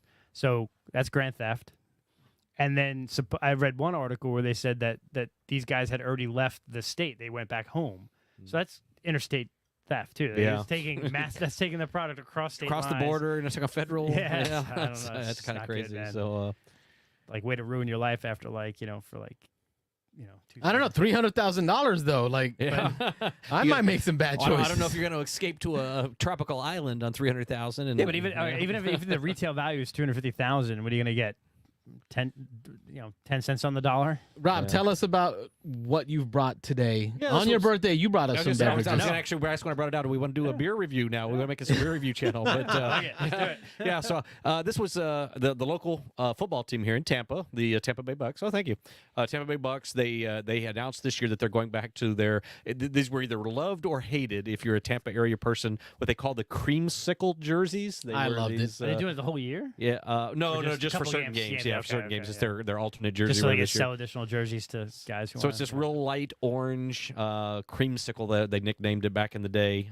So the local brewery here, the Florida Avenue Brewery up the road, came up with this it's got a slight orange hint to it. It's a honey wheat ale. They only made 50,000 cases of it, and so it's limited time. It's just celebrating the Tampa Bay Buccaneers and their announcement about the creamsicle. So they just saw it as an opportunity, obviously, to do something here. Marketing and sales, right? Yeah, exactly. So it was kind of a cool thing. So I I went over and I tried it at their brewery. I had lunch there and tried it. It was good. I was like, yeah, give me a. They sell these tall boys, 4-packs of tall boys. Nice. So I was like, yeah, give me a 4-pack. So I had a couple of them at home, and then figured I'd bring them to share. Appreciate it. Well, thank you for bringing it, Shalud. Happy birthday to you, sir. Thank you. I think after this we've got pie for a post show. We're having some key lime pie. Key lime. So, and speaking of beer, Gen Con, they have there's a couple of breweries that have that brew beer specifically Gen Con, and there's a couple of really good breweries. 'Cause I've been to Gen Con 5 or 6 times, but it's been 6 or 7 years since I've been. But I remember going to brews, and there was several breweries right around because it's right by Lucas Oil Stadium. Yep. So there's always a bunch of breweries around there, and there's always a couple of cool things. It's a great experience. But it's a different experience. Like you guys have been to like CMON Expo, and you've been to Dice Tower, you've been to Dragon Con. been to Dragon Con. Yeah. Gen Con is more like Dragon Con. Yeah. That's what I understand. Yeah. It's not as much about just sitting out and hanging out and playing games, hanging out with friends. It's You more can do about that the, because you can go to the Yeah. There's one of the hotels that's just open gaming. You go there and it's open. You just the last few years they've been using the football stadium. Yeah. And there's So a that's picture the gaming of Tom. library. Oh, right? okay, yeah. And then the JW Marriott. Right, The right. conference rooms in there is just open gaming. Okay. Yeah. The on the field you can actually play on the football field, but you have to pay to get in there $10, and use the yeah. library or whatever. Yeah. So yeah. See, I think what excites me, or the idea that excites me about Gen Con, isn't so much the open gaming or even the You would vendors. love it just because of the social nature of it. Well, it's the competitive, organized play piece. This is where companies show off their games Yeah. that they have the tournament. tournaments on. FFG, like full-on sections of the con set up for just tournaments of every one of their games. Yeah. That's what really drives me, like excites me, is the idea of being able to compete against other people who love the game as much as I do, whatever game that is. I know that they did the new Star Wars that they released out there. Talk about bad timing, though, for FFG. To bring out the Star Hey, Wars, we got, guess what, guys? We're bringing out a new trading card game. Yeah, it's gonna be awesome. Wait, what's Lorcana? I thought the Disney? Star Wars game was coming out next year. Oh man, tough timing for FFG to bring out their Star Wars, because I think that just got underwhelmed and overshadowed by all the Lorcana hype. Yeah, you got Disney money behind it. Yeah, for sure. And what's crazy is that Disney owns both properties, but yeah. Yeah, oh yeah, I guess so. Yeah. See, I think you would love Gen Con, Carlos. I think because you love the atmosphere, the energy. Just being around my peoples. Yeah, like you. I mean, you don't necessarily. You can, but you don't necessarily just sit at one table and play games all day, right? Like that's not necessarily your cup of tea. Perfect. Fit Have for you noticed? No. Yeah. Well, I mean, I like doing that, but I also love. That's why I love Dragon Con. Because and I love doing it. I would almost barely game at Gen Con. I was gonna say, I'm hearing it's getting out of hand. I don't know if you watched all the Dice Tower coverage, but they were joking around about how I think Joey said that he had a 15-minute break, and so or no, it wasn't Joey. Couldn't even get anywhere. Yeah, he said he went out and it took him 5 minutes, and he only got like 5 steps away from the booth, and he turned around and was like, "Screw it, I'm gonna go hang out at the booth for my 15-minute break." A 15-minute break. You can't get nowhere on a 15-minute it was break. crazy. Yeah. Beans and Dice Podcast. State your name. Where are you calling from? Hello and good evening. Happy Thursday, gentlemen. This is Nick from Wesley Chapel, Florida. Happy Thursday, Nick. How are you? Hey, Nick, you'll be glad to know that Rob, in our game of Mosaic, solidly took control of Greece. So he locked it down for you. Yeah, sure did. As much as I tried to incur, I was able to get the statue of Rhodes into Greece. He snuck it in there. So I built that there, and then Rob kicked me out. So Yeah. just so you know, Rob took care of Greece for Flipped you. one of his cities. Yeah. Oh, I appreciate you, Rob. Very good. And happy birthday again, Rob. Thank you. Appreciate it. Thanks for the. There we go. Yeah, it's your birthday. It's your birthday. Yeah. Thanks for the Frosthaven last night. It was a blast. I told the story. I don't know if you caught the beginning of the show about the Nick's epic stand there and winning the game for us. Oh, no. I just got out of axe throwing. In fact, it was tournament night tonight at axe throwing, so it went a little late. That's why I'm just now getting home and Nice. and calling in. But yeah, no, that was. I don't know if you saw my comment there in Discord. I will say, I mean, obviously we've had trouble being regular with Frosthaven with one of our party members having a newborn child. Oh and yeah. back to school or whatever. But this game does continue to deliver scenarios where it's like we're not going to win. There's no way. I There's made no that way. comment. You said it halfway through. You were like, "This is impossible." I just cannot see how anybody could win this scenario, and we pulled it out. Yeah, I mean the key it's a really good design. It's really good. You got players sitting there hopelessly doubting themselves, but still like, well, we haven't lost yet. Let's just play it out, see what happens. Yeah. Yep. And then you play it out, and you're like, holy crap! Yeah. They made it so you can only get, if you stand here, you can game the game there a little bit. And so I talked about how you got to be comfortable with the fact in this one which is a little different than Gloomhaven. You got to be comfortable with people have to do their thing, and so I had to be comfortable with the fact I am not going to survive this scenario. But if I stand over here and I draw all the attacks for 3 rounds and I go down and I die, or I guess it's not dying, it's fatigue, being knocked out or whatever. Then it's going to allow Nick the opportunity to go across the board and do what he needs to do. And so you really gotta, and I've heard that about this versus Frosthaven or versus Gloomhaven, is that this one's more thinky. This one's definitely more. It's not just kill all the monsters every scenario. There's goals that you got to complete, and you got to actually think, how are we going to complete this as a team? And I'm starting to really see that now that we're 8, 9, 10 scenarios in. Yeah, no, for sure. And I mean, in every scenario, I mean, this is, like you said, we're 8 or 9 in.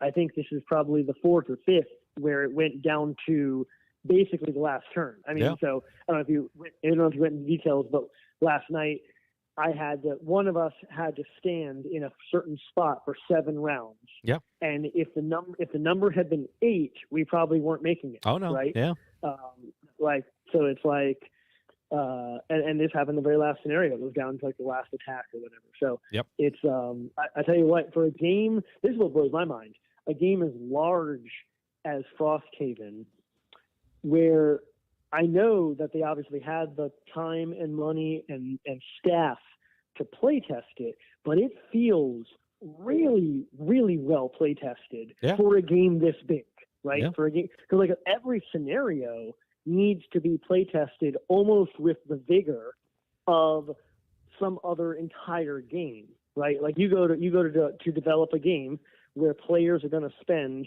an hour, 2 hours playing the game. How much playtesting goes in to make sure that you can do that and it's balanced and it's well done? Well, every scenario maybe doesn't need 100% of that effort, but like every scenario needs at least 75% of that effort to make sure the scenario is good. What if you play it more than once? It has to be balanced. It has to be good. You're going to spend 2 hours playing it. But then there's like 100 scenarios, right? So how do you more than that even, right? I mean, you could go Hasbro on it and just like Betrayal at House on the Hill. Whatevs, y'all, just fudge it. Just have fun. Everything's broken. No, and that's what I'm saying is I'm left with the only conclusion being that the Frosthaven team are just really good at designing these scenarios, because I can't imagine they actually. Also, like, think about the number of classes you could have, right? So you play test a scenario we played last night, and we are using the 3 classes we're using. Well, 3 different classes. What about that? Is it still balanced? Is it still good? And there's no way you could go through all the permutations, and yet time after time, it does feel beautifully balanced and on the edge of your seat and hard, but appropriately hard. So I think it's just a great game. I think really good. One, they've had a lot of experience, right? So they have Gloomhaven, then they have Judge the Lion, now Frosthaven. So they have an awful lot of experience in developing these things. And I got to assume that there's some algorithm formula, massive Excel spreadsheet that does some math to balance, there's a numerical value for all the various things. And they've got a super fanatical base. I mean, I think we know that. I mean, that's why it was #1 on BGG for so long, that they've got a line of people who volunteered to play test. Yeah. And so they had an unlimited almost number of people if they wanted to choose 100 or 1,000 or whatever to play test these scenarios. I know there was a hefty number of people who helped them balance and test things. So no, it's great. But other than that, quite honestly, the with kids going back to school and just life over the summer being busy, I've actually been pretty light on board games myself. Still doing a lot of fun BGA stuff. I did, it's kind of funny, I did recently reorganize my gaming shelf here, because for the longest time I stopped buying new games, mostly for the most part. But because I reached a point where I probably had 10 or 15 games sitting on the floor at various parts in the house. So I was able, that's my big like board game achievement, is I was able to rearrange some things, move some stuff around, and I actually have more room now. Like if I did want to buy another game, there actually is room, which is a problem, but I'm not going to. But I think I still have. You got a hole to fill, yeah. Yeah. I think I still have a few Kickstarters that might actually be coming. But from this would have been from actually one that I'm excited about that's like super delayed. The Neverland, the Peter Pan one. What is it? Adventures in Neverland. You guys seen that? That was really years ago. No. Anyways, whatever. It's a big one that I'm waiting on still. Cool. But it's fine. But that's all I got. Yeah. I don't have much else, bro. Like, Yeah. I know I got to play Dogfight, the Rule the Skies, but yeah, I'm with you. It's been tough. August is tough. August has been rough. Yeah, I was just looking. I played 9 games in August. I played 45 last month. So quite a change. Yeah. I think it was interesting. Is I know Nick, you have a couple of youngsters like I do. I have the one. You have 2 or 3. But man, that first day of school one of those numbers. One of those numbers. 2, 3, 4. But 5, I tell you, summer's rough, man, because like summer camps, like they start late. You got to pick them up. You got to you shuffle them around all the time, and like now it's like as soon as they got on the bus, like. I live in a neighborhood that has a bunch of young kids too. So like as soon as it was done, we get to the bus stop, the kids get on, and we all look at each other like, we're free now. What do you want to do? Yeah. Let's go get mimosas. So we went to there's a golf course across the street from us that the clubhouse is already open, and we went over there first day 8 a.m. Thursday morning. Lined up at the bar. Yeah. Guess round of mimosas. Kids are back at school. Woohoo! That's funny. Yeah. Yep. I love it. Very good. It's tough. Was there even I would have missed it if there was one, but was there even a second Saturday board game day? There was not this last month. Saturday? Yeah, we got busy. So yeah, some things got shuffled around and pushed a little bit. So yeah, somebody actually just asked me about it yesterday, and so we're gonna we'll talk about that. We'll definitely get something set up for next month. Yeah. I think with your turn shutting, that kind of threw a wrench in every other month thing. Sure. And meanwhile, I don't have the Wesley Chapel board game group would be the last Saturday of the month. It would be in 9 days, and I do not have it scheduled yet. So I need I'm actually not available. That's been part of my hesitation. I'm not able to go, but if folks are around, jump in on the chat, or we can talk on Discord, or we can talk on Facebook. I'm happy to still make the calendar event for August, if people want to meet up. Yeah, I mentioned tonight I'm gonna keep pushing a little bit, maybe a little more now, but we need to get Sleeping Gods done. We need to get that first run of the game done. Let's go. So when Dan's back in town, me, you, Carlos, and Dan. I'm sorry, Wayne. But we need to finish our run because we were about 6 or 7 or 8 hours into that, and we got about probably 2 or 3 hours left. Is that a resettable game? You play it in what they call runs, and so when you do a run, this map is you can just go any direction and you just start exploring, and it's a book that so as you go off, you could die within second game, or but lose the game and then just reset and each pick run, a different way to go. Each run, you're finding idols. That's kind of the object of the game. There's 100 idols, I think. In the whole game, and there's like 100 idols. Each run, you're only going to find like 4 or 5 or 6 idols. And so the next time you play, if you want to play with the same group or keep the campaign going, you just kind of go in a different direction, explore a different path, and then you find some more idols. And so you don't find the same idols over and over and over again. So you just, completionists, try to run every path so that they can find every set of idols, but you can swap people in and out, but again, it's one of those things we've had the same 4 of us playing for 8 or 9 or 10 hours. We've only got 2 or 3 hours left. So I just want to finish that. One run. Right. So we're going to finish that first run just so we're done with that. I think we found 3 idols or something so far. So just see how many idols we can find in this run. And then if we decide we love it and we want to reset it, we can mix up people. We can bring new people in and do another run. So, but I want to finish that run just so we can say we finished a run. Yeah. I think once you guys get done with Gloomhaven, we'll have room. Yeah. I think so. A couple years down the road. Yeah. Frosthaven. Yeah. Nice. No, yeah, that sounds great. I'm in. Yeah, let's see if we get that finished up. So Dan's out of town. He's in Seattle right now with Mike. That's why Mike's not on tonight. I think Dan was flying in today, so he's hanging out up there, and they're doing stuff. Hopefully they're playing games. And I know Mike just announced he's got a move that was unexpected, so Dan's going to be helping him pack up a lot of stuff and moving in the next week or two.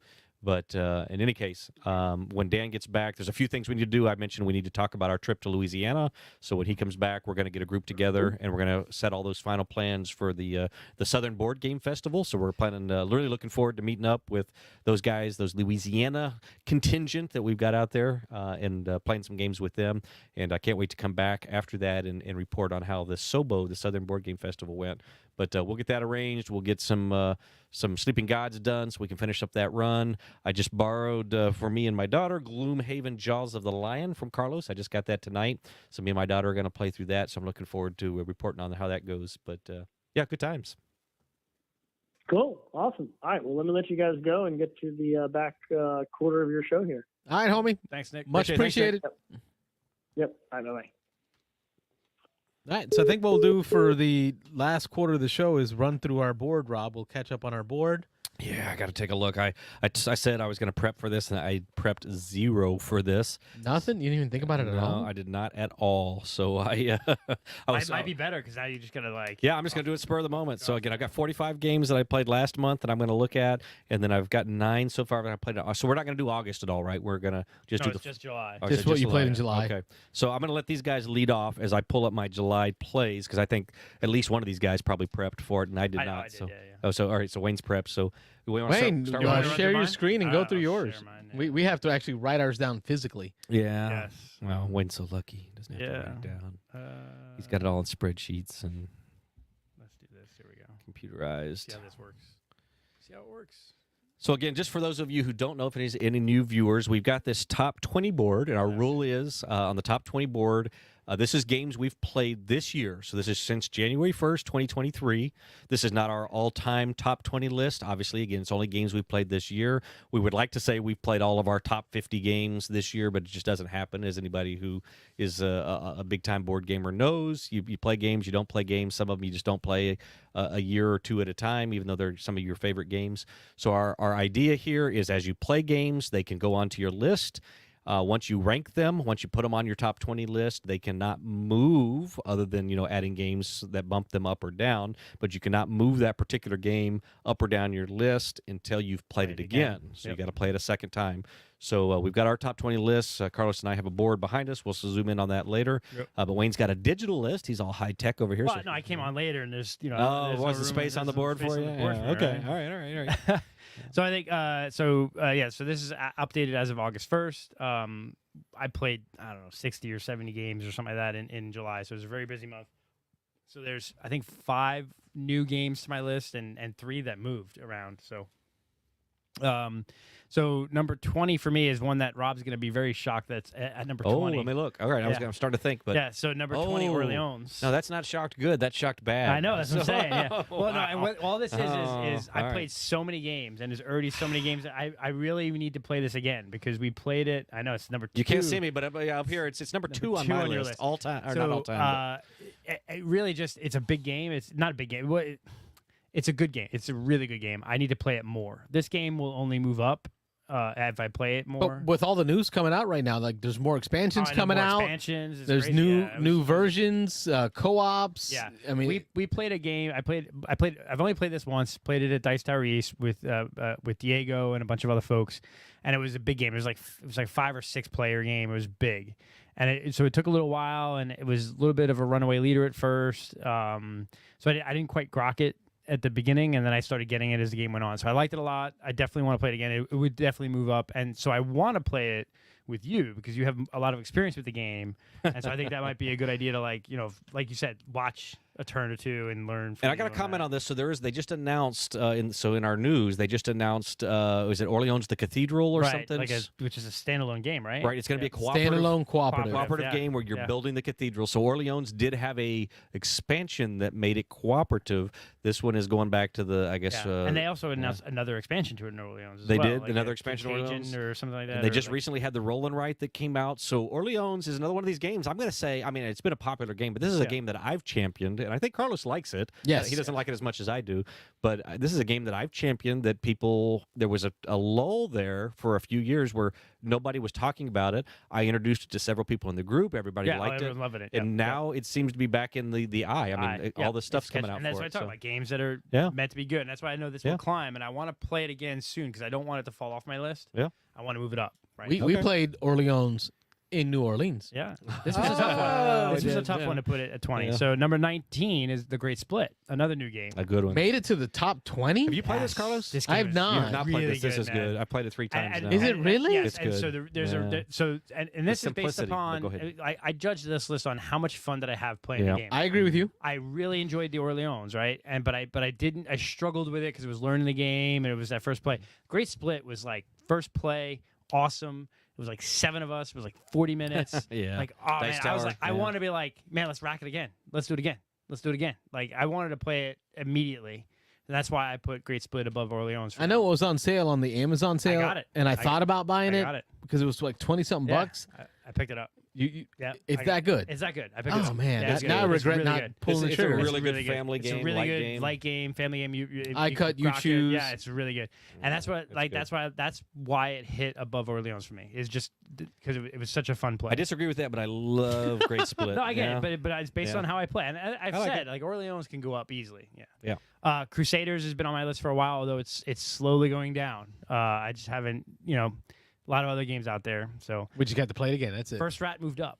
First Rat Oh, moved yeah. up from like 19 or 20 to 17. I know we played that at Played it at Dice Tower. Have you played it other? Played a few. I Okay. played it one other time. All right. It's just it's again, it's a fun game. It's fast playing. It's one of those games you play, you have a lot of fun, and you want to play it again, and you can get it to the table pretty quickly. So it's just and there's another game that I think is more and more people in our group have played it. More and more people in our group are going, this game's good. We like this game. So First Rat.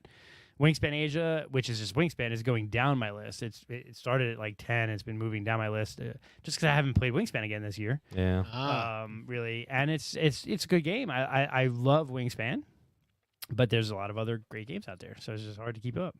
Medici, which is Rena Knizia. We're at number 15, Medici. Yep, Medici. Yep, Medici is Rena Knizia bidding game. Is one of my. I like it better than Raw. I know a lot of people like Raw better than this, so it's kind of if give or take. Even the new Raw with all the Gosh. upgraded Yeah, components. that's kind of nice, but they're both really good. I could easily see why most people like Raw better than Medici, but this is just a game that Yeah. my game group has played a ton. It's a Tough great one. game. It's a Yeah. good one. Yeah. So, 5 Tribes hit my list. Played it at Dice Tower. This is a new one to the list? No, there's a new one to the list. Yeah, Number Green 14? is new. Yeah, 5 Tribes. I loved it. It's the Bruno Cathala, and it's a rondel game. You're moving workers around and taking an action based on where you finish.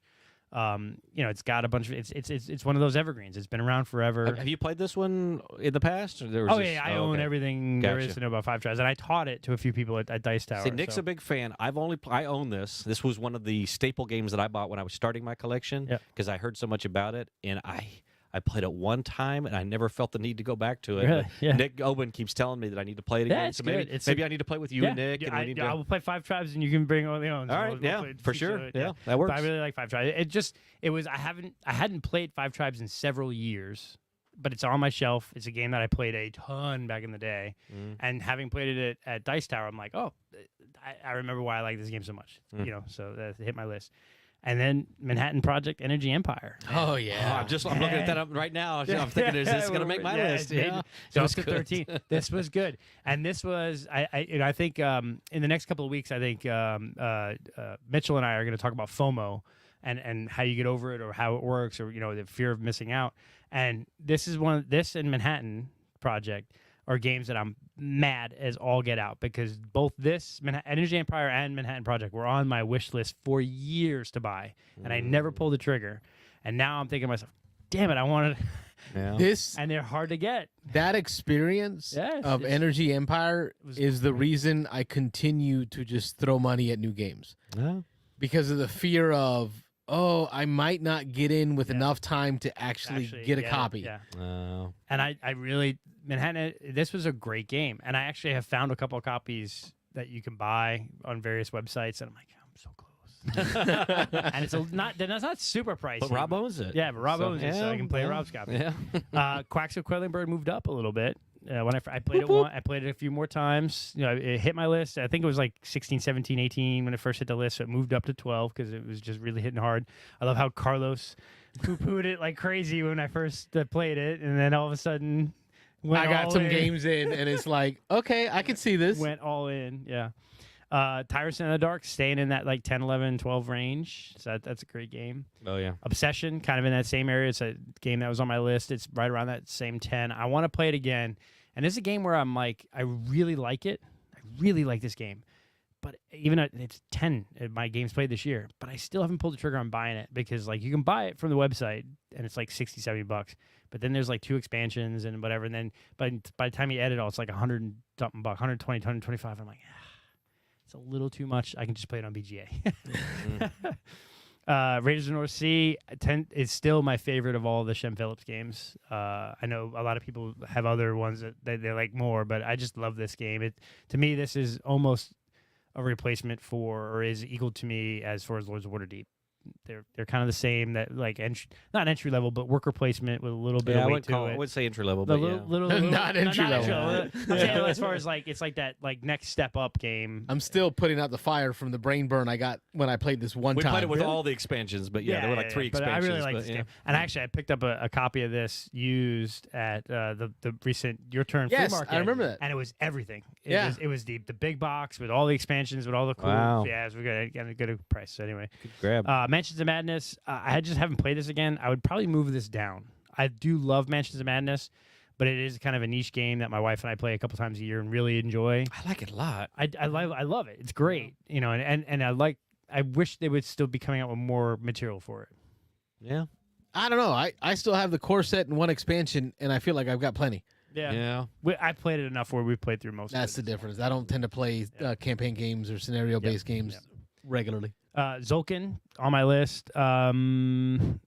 Just kind of cooling on it. I want to play it again so I can move it down.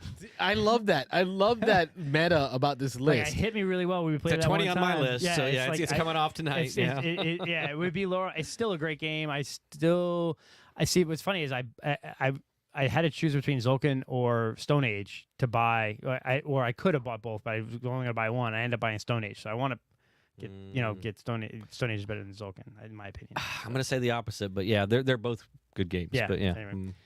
Hey, there you go. Stone Age. Hey, Spoiler. Stone Age. There it is. I really love this game, man. New to the list. New to the list. Yeah. I played Not new to it- you, but new not to the New list. to the list because I got it played finally physically. I've been playing a ton on BGA this year, and I finally bought a copy and played it a few times because I had never owned it. But yeah, I like them both. I like Zolkin, but Stone Age like a little bit better. They're both kind of equal, but I think I could see Stone Age staying. Haven't played either. Yeah, they're both good. You haven't played either one of those? Nope. Like ever? Wow.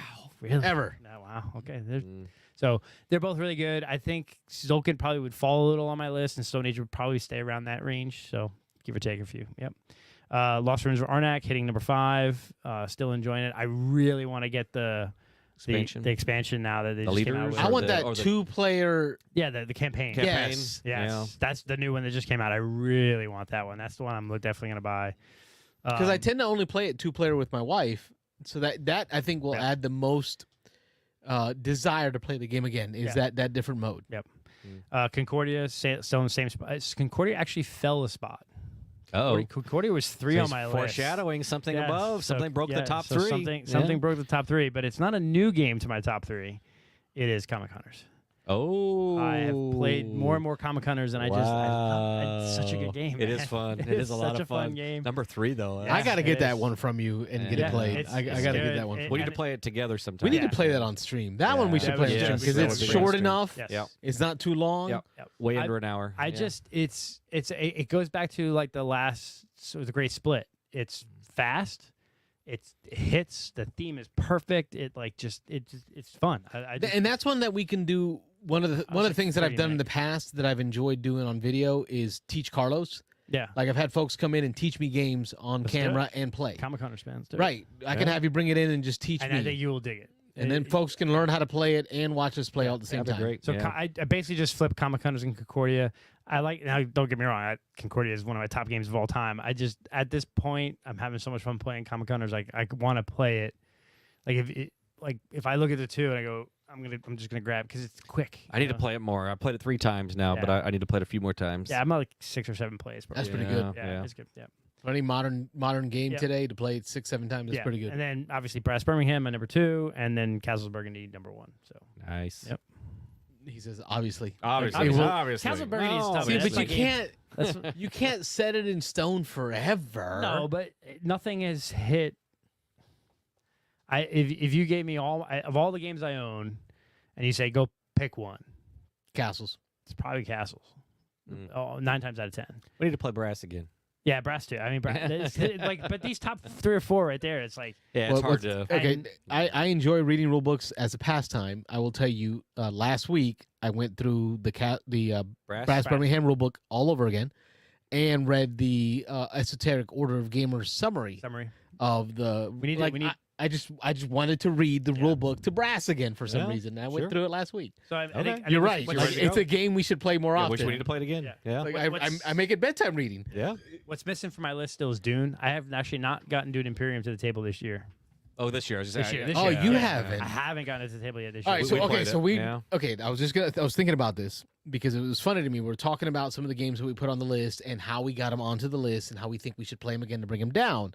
Right when we started this thing of doing this board, like I was throwing everything to the top. Like, oh, I had so much fun Oh, throwing it to yeah. the top. Yeah, Oh, now yeah. you really think about it. Right, as we're coming down into the month of August and we're getting down to the last 4 months of the year that we're gonna be able to figure out It's tougher. what games are gonna. We're gonna end the year with a snapshot of 2023 on this board. Do we give ourselves a chance to reorganize? No, No. I didn't say All that. right, Games. No. No. All But right. what I'm saying is, with this few amount of weeks left, like we need to get really methodical Replay about some what games. Yeah. games we're going to play / Let's replay. play all these again. Yeah. Just do it. I need to get Cascadia played Yeah, again. yeah. I need to get Gizmos played again.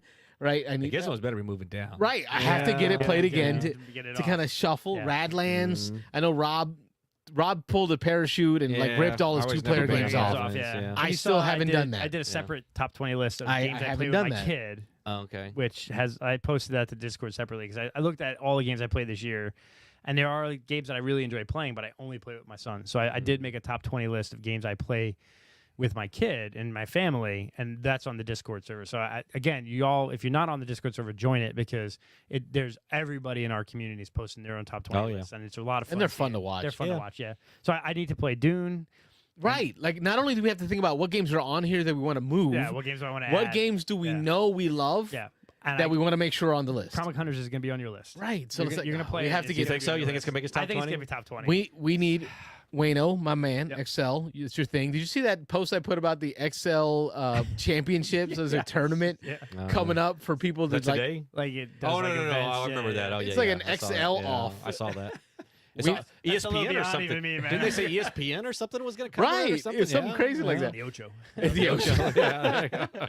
It's a different strategy, but might pay off. Love that movie. It's a great film. Yeah. Nobody makes me bleed my own. Anyway, back to the show. We need to know how many weeks we have left. Yeah. How many Thursdays do we How have many left? Thursdays And we we have need to left, start yeah. filling in these games. Like we need to start really Yeah. like Get a couple methodically planning Yep. through, especially with Mrs. C having baby number 5 for the Cabreras coming up. When's the approximate due date for that?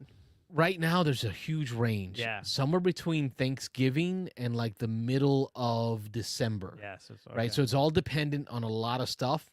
So and we need to prepare then to be able to take this show on the road for a couple of weeks. Yeah, be When you- remote or do it some other hey, way. folks, coming Yeah. to you from Tampa General Hospital, Yeah, yeah. maternity ward. We need a backup plan. No, Yeah. we do. We need Yeah. backup plans, but we also need to start thinking how many real Thursdays do we have Yeah, left that we I can can do that. We game? can do that. And then we need to put Comic Hunters in one. We need to put Yeah. Dune Imperium in the other. Brass. Blood Rage is one that I've been I wanting to would get love to in play Blood Rage all again. Yes, year. I'm Yeah. down. But for we Blood got to Rage. get Dan here for that because Dan said he's Yeah. never played. Yeah. So I've never that's played 3 of the weeks physically. already. I played a bunch online. That's a I've never played- quarter of the weeks Yeah. that are left Yeah. in those 3 games that we're talking. So And, let's and play. you got to get Birmingham, and actually, Brass, you guys yeah. want to play Lancashire, Oh, which you could combine them. It's just brass. It's a brass system. It's basically the same game. It's just slightly different. All right, we'll get on it. We'll right. get that list of Thursdays left, and let's start filling in slots. I'll do it. any plan it. any honorable mentions? Anything you want to? Oh, honorable mentions. Yeah. Hold on. So, Well, last week, I only say last that- show, yeah. we went through everything we played in right, July. right, right. So the only reason I ask is I'm looking at my list here. Again, I'm doing this on the fly. There are a couple that I'm going to mention, so I just want to give everybody the opportunity to do the same that just missed my list. And again, Comic Hunters for me, while you're looking up, Comic Hunters for me is not going to be up here, although I think it could be up here. But I've played it 3 times. I don't feel 3 times is quite enough to get it on my list. And again, that changes from game to game. There are games that will make my list that I've only played once or twice, but Comic Hunters, and maybe it's because it's a little lighter and it's quicker, like we've talked about. For some reason, I think I need to play that 1 or 2 more times before I can put it up here. I'm pretty comfortable that Comic Hunters probably will eventually hit my top 20. It's a good game. I would say, so just to finish mine, of games that probably would make that I had marked of, like, this should be on my list, but Arc Nova, which I've played more and more and more. It would be towards the end of my list, but it was like Orleans or Arc Nova, and really? Orleans beat that. Right. Woodcraft, definitely want to play that game. I played that again. I played that just recently, weekend before last. I played it. It was good. I want to talk about it sometime in more depth. Not right now, but I want to talk about it. Yeah. Last Light, Revive. Oh, Last Light. It's on my list. The Wolves, which is I know you got to play it. I want to play that. I want to play that. that. Was really good. Michael Lorenzo says he is gaming with the guy- designer of the Wolves. He wants to. I guess out in Seattle. He might want to bring they're him on in the the same show. game group. Yeah. So we may have him as a guest host. A party game that almost made my list just because it was so much goddamn fun was Green Team Wins. Green Team Wins. Yeah. So much fun, it's not man. available anywhere. I can't seem to it's fun. find it. We could make a copy of it. They didn't have it basically. at. I actually looked for it at Armada yesterday. They didn't have it at Armada. They had just one, but they didn't have Green Team Wins. Yeah. So It was fun, and again, it probably wouldn't make my list because it's too light. You know, and I think your list tends to be heavy. I try to mix it up between light and heavy, but Green Team Wins is just a party game. But God, it was so much fun. yeah, I agree. All right, Rob, let's You gotta talk. I know that I'm adding 3 games Do we want to to the do this list. simultaneously? Yeah, I'm adding 3 as well. Do we want to go ahead So and let's go ahead and just peel. announce them? So Okay, so right now at the bottom 3 for 20, I have Chocolate Factories coming off. 19 is Shogun is coming off, and 18 is Radlands. I've been trying to get that one off the list for a while now. Chocolate Factory. while hurts I'm me, turning man. around, you call the ones I'm pulling off. Robert is pulling number 20 for him is Zolkin. Number 19 is Lorenzo Magnifico, and then number 18 is Ra. This one hurts. Hurts to Ooh, take and Lorenzo off and the Zolkin, list. all 3. Let's Yeah, go. those are rough ones. The only one that hurt me with Carlos was Chocolate Factory. Yeah, It's a good game, but It's a really good game. yeah. I got to get it I played just again. haven't played it physically. It would be on my top. All right, go first. You first. All right. I guess I'll just go easy right off the bat. One of my favorite games, period, is Clash of Cultures. It's like a civ building game. What do we? There you go. There it is. Haha, Clash of Wrong. Cultures. Wrong. Wrong. You're wrong, sir. It's going right to the top. Everything is shift down. I'm gonna. Not everything. You're not going to 1, are you? Oh, it's going to 1. That's crazy. This All bad right. boy's going to 1. That's ridiculous. Everyone gets their own opinion, right? No. Wrong. Wrong. There is. I'll wait for a microphone. Number 1. That's ridiculous. Clash of Cultures. Why? Number 1, Clash of Cultures. Why? When I play this game, and every time I've played this game, it reminds me of why I love gaming. Look Like, it up. everything about this game. Where's Classic Cultures rated on BGG? Look that up. Versus Brass Yeah, let 'em Birmingham. Keep talking. Oh, Keep talking. they're allowed to be wrong. yeah. The feels that I get from playing this game, it just reminds me of why I love gaming. The historical aspect, the asymmetry of the game, the combat, the unexpected events. You know, it's Clash of Cultures. higher It than is I my thought. number 1 It's ranked 418th overall. overall. Okay, now what about for strategy? Or theme? 244th. 244, and then theme. It's Thematic? Oh, that's it? Okay. So it's up there, but it's not everybody's cup of tea Up there. because some people don't like dice. Yeah. now is it the Clash of Cultures Monumental Edition? That's the one I'm talking about, Monumental. Is ranked 270th overall and 123rd in strategy. There it is, A little bit. 123rd. I don't know. So if I get to the 123rd game on my list, then I'll play some more Clash of Cultures. When I've got time for 123. Wow, hey, that's cool though. Yeah. Is something? I mean, because really for a while, Burgundy and Birmingham have been the top of our lists, so it got knocked down. From there, adding to my list is going to be Manhattan Project Energy Empire. It's definitely I had a lot of fun playing this game. That's good. It's going to be going. Hang on, let me move some stuff. Slide some stuff up, yeah. Stays at 4. Mosaic stays 5. Cascadia, I can't help I don't know if we can hear you, but Clash of Cultures is still 1. Brass number 2. Castles of Burgundy 3. Concordia 4. Mosaic 5. Cascadia 6. Crusaders Thy Will Be Done 7. Undaunted 8. Viticulture 9. Tyrants of the Underdark 10. 11 is Quacks, and he's slotting in Manhattan Project Energy Empire at 12. I am. Above Gizmos and Lost Ruins of Arnak. I really enjoyed our play of that. Yeah. It's better than It was Gizmos, really better than good game. It was good. Smartphone Inc. Lost Ruins, I kept saying it, is lower on my list because we tried it with the expansion and got it wrong. It will move up when I play it again. But I think Manhattan Project Energy Empire is going to hit the 13 spot. Or 12 for now. Or 12 Are you spot. foreshadowing? Yeah.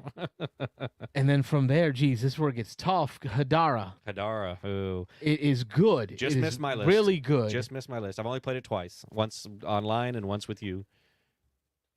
But it's not like Dune Imperium good, not Furnace did I good. hear you say that? Dune Imperium I good? do. I enjoy Dune Imperium. I just Dune Imperium good. You heard it. You heard it. Right here. All right, so he's sliding up. So we got Manhattan Project at 12. We got Gizmos at 13. Looks like Lost Ruins at 14. Smartphone Inc. at 15. Furnace at 16. Dune Imperium at 17. Ethnos at 18. And he's slapping Hadari in there at 19 with Quartermaster General rounding out his top 20. I feel that's accurate. Yeah. Less than Ethnos, better than Quartermaster General. All right, so is where Hadara belongs. what are the game other than Gizmos? What's the game on your list that just doesn't belong on there anymore? That's an interesting question. Geez, I say Cascadia, but then I play Cascadia, And it's good. and it's And good, They got a new expansion coming and out, it too. and it deserves to be there. But at 6, No, it should be in the bottom quartile. 15, yeah. All right, games. Just let's missed. see anything changing. Quacks is where it needs to be. I'm looking at games I played in July. Quacks is where it needs to be. Nothing else is moving on that list. Everything else is staying Oh. where it's at. Hope they're right. They should be. Any honorable mentions? Anything that just missed your list? Oh, no. No? You good? Yeah, I think I'm happy. I mean, War Chest was an experience again to remind me what a great abstract game that is. Draftosaurus is always good fun. Castles is right where it belongs. Burgundy, that is. That's it. That's what I got.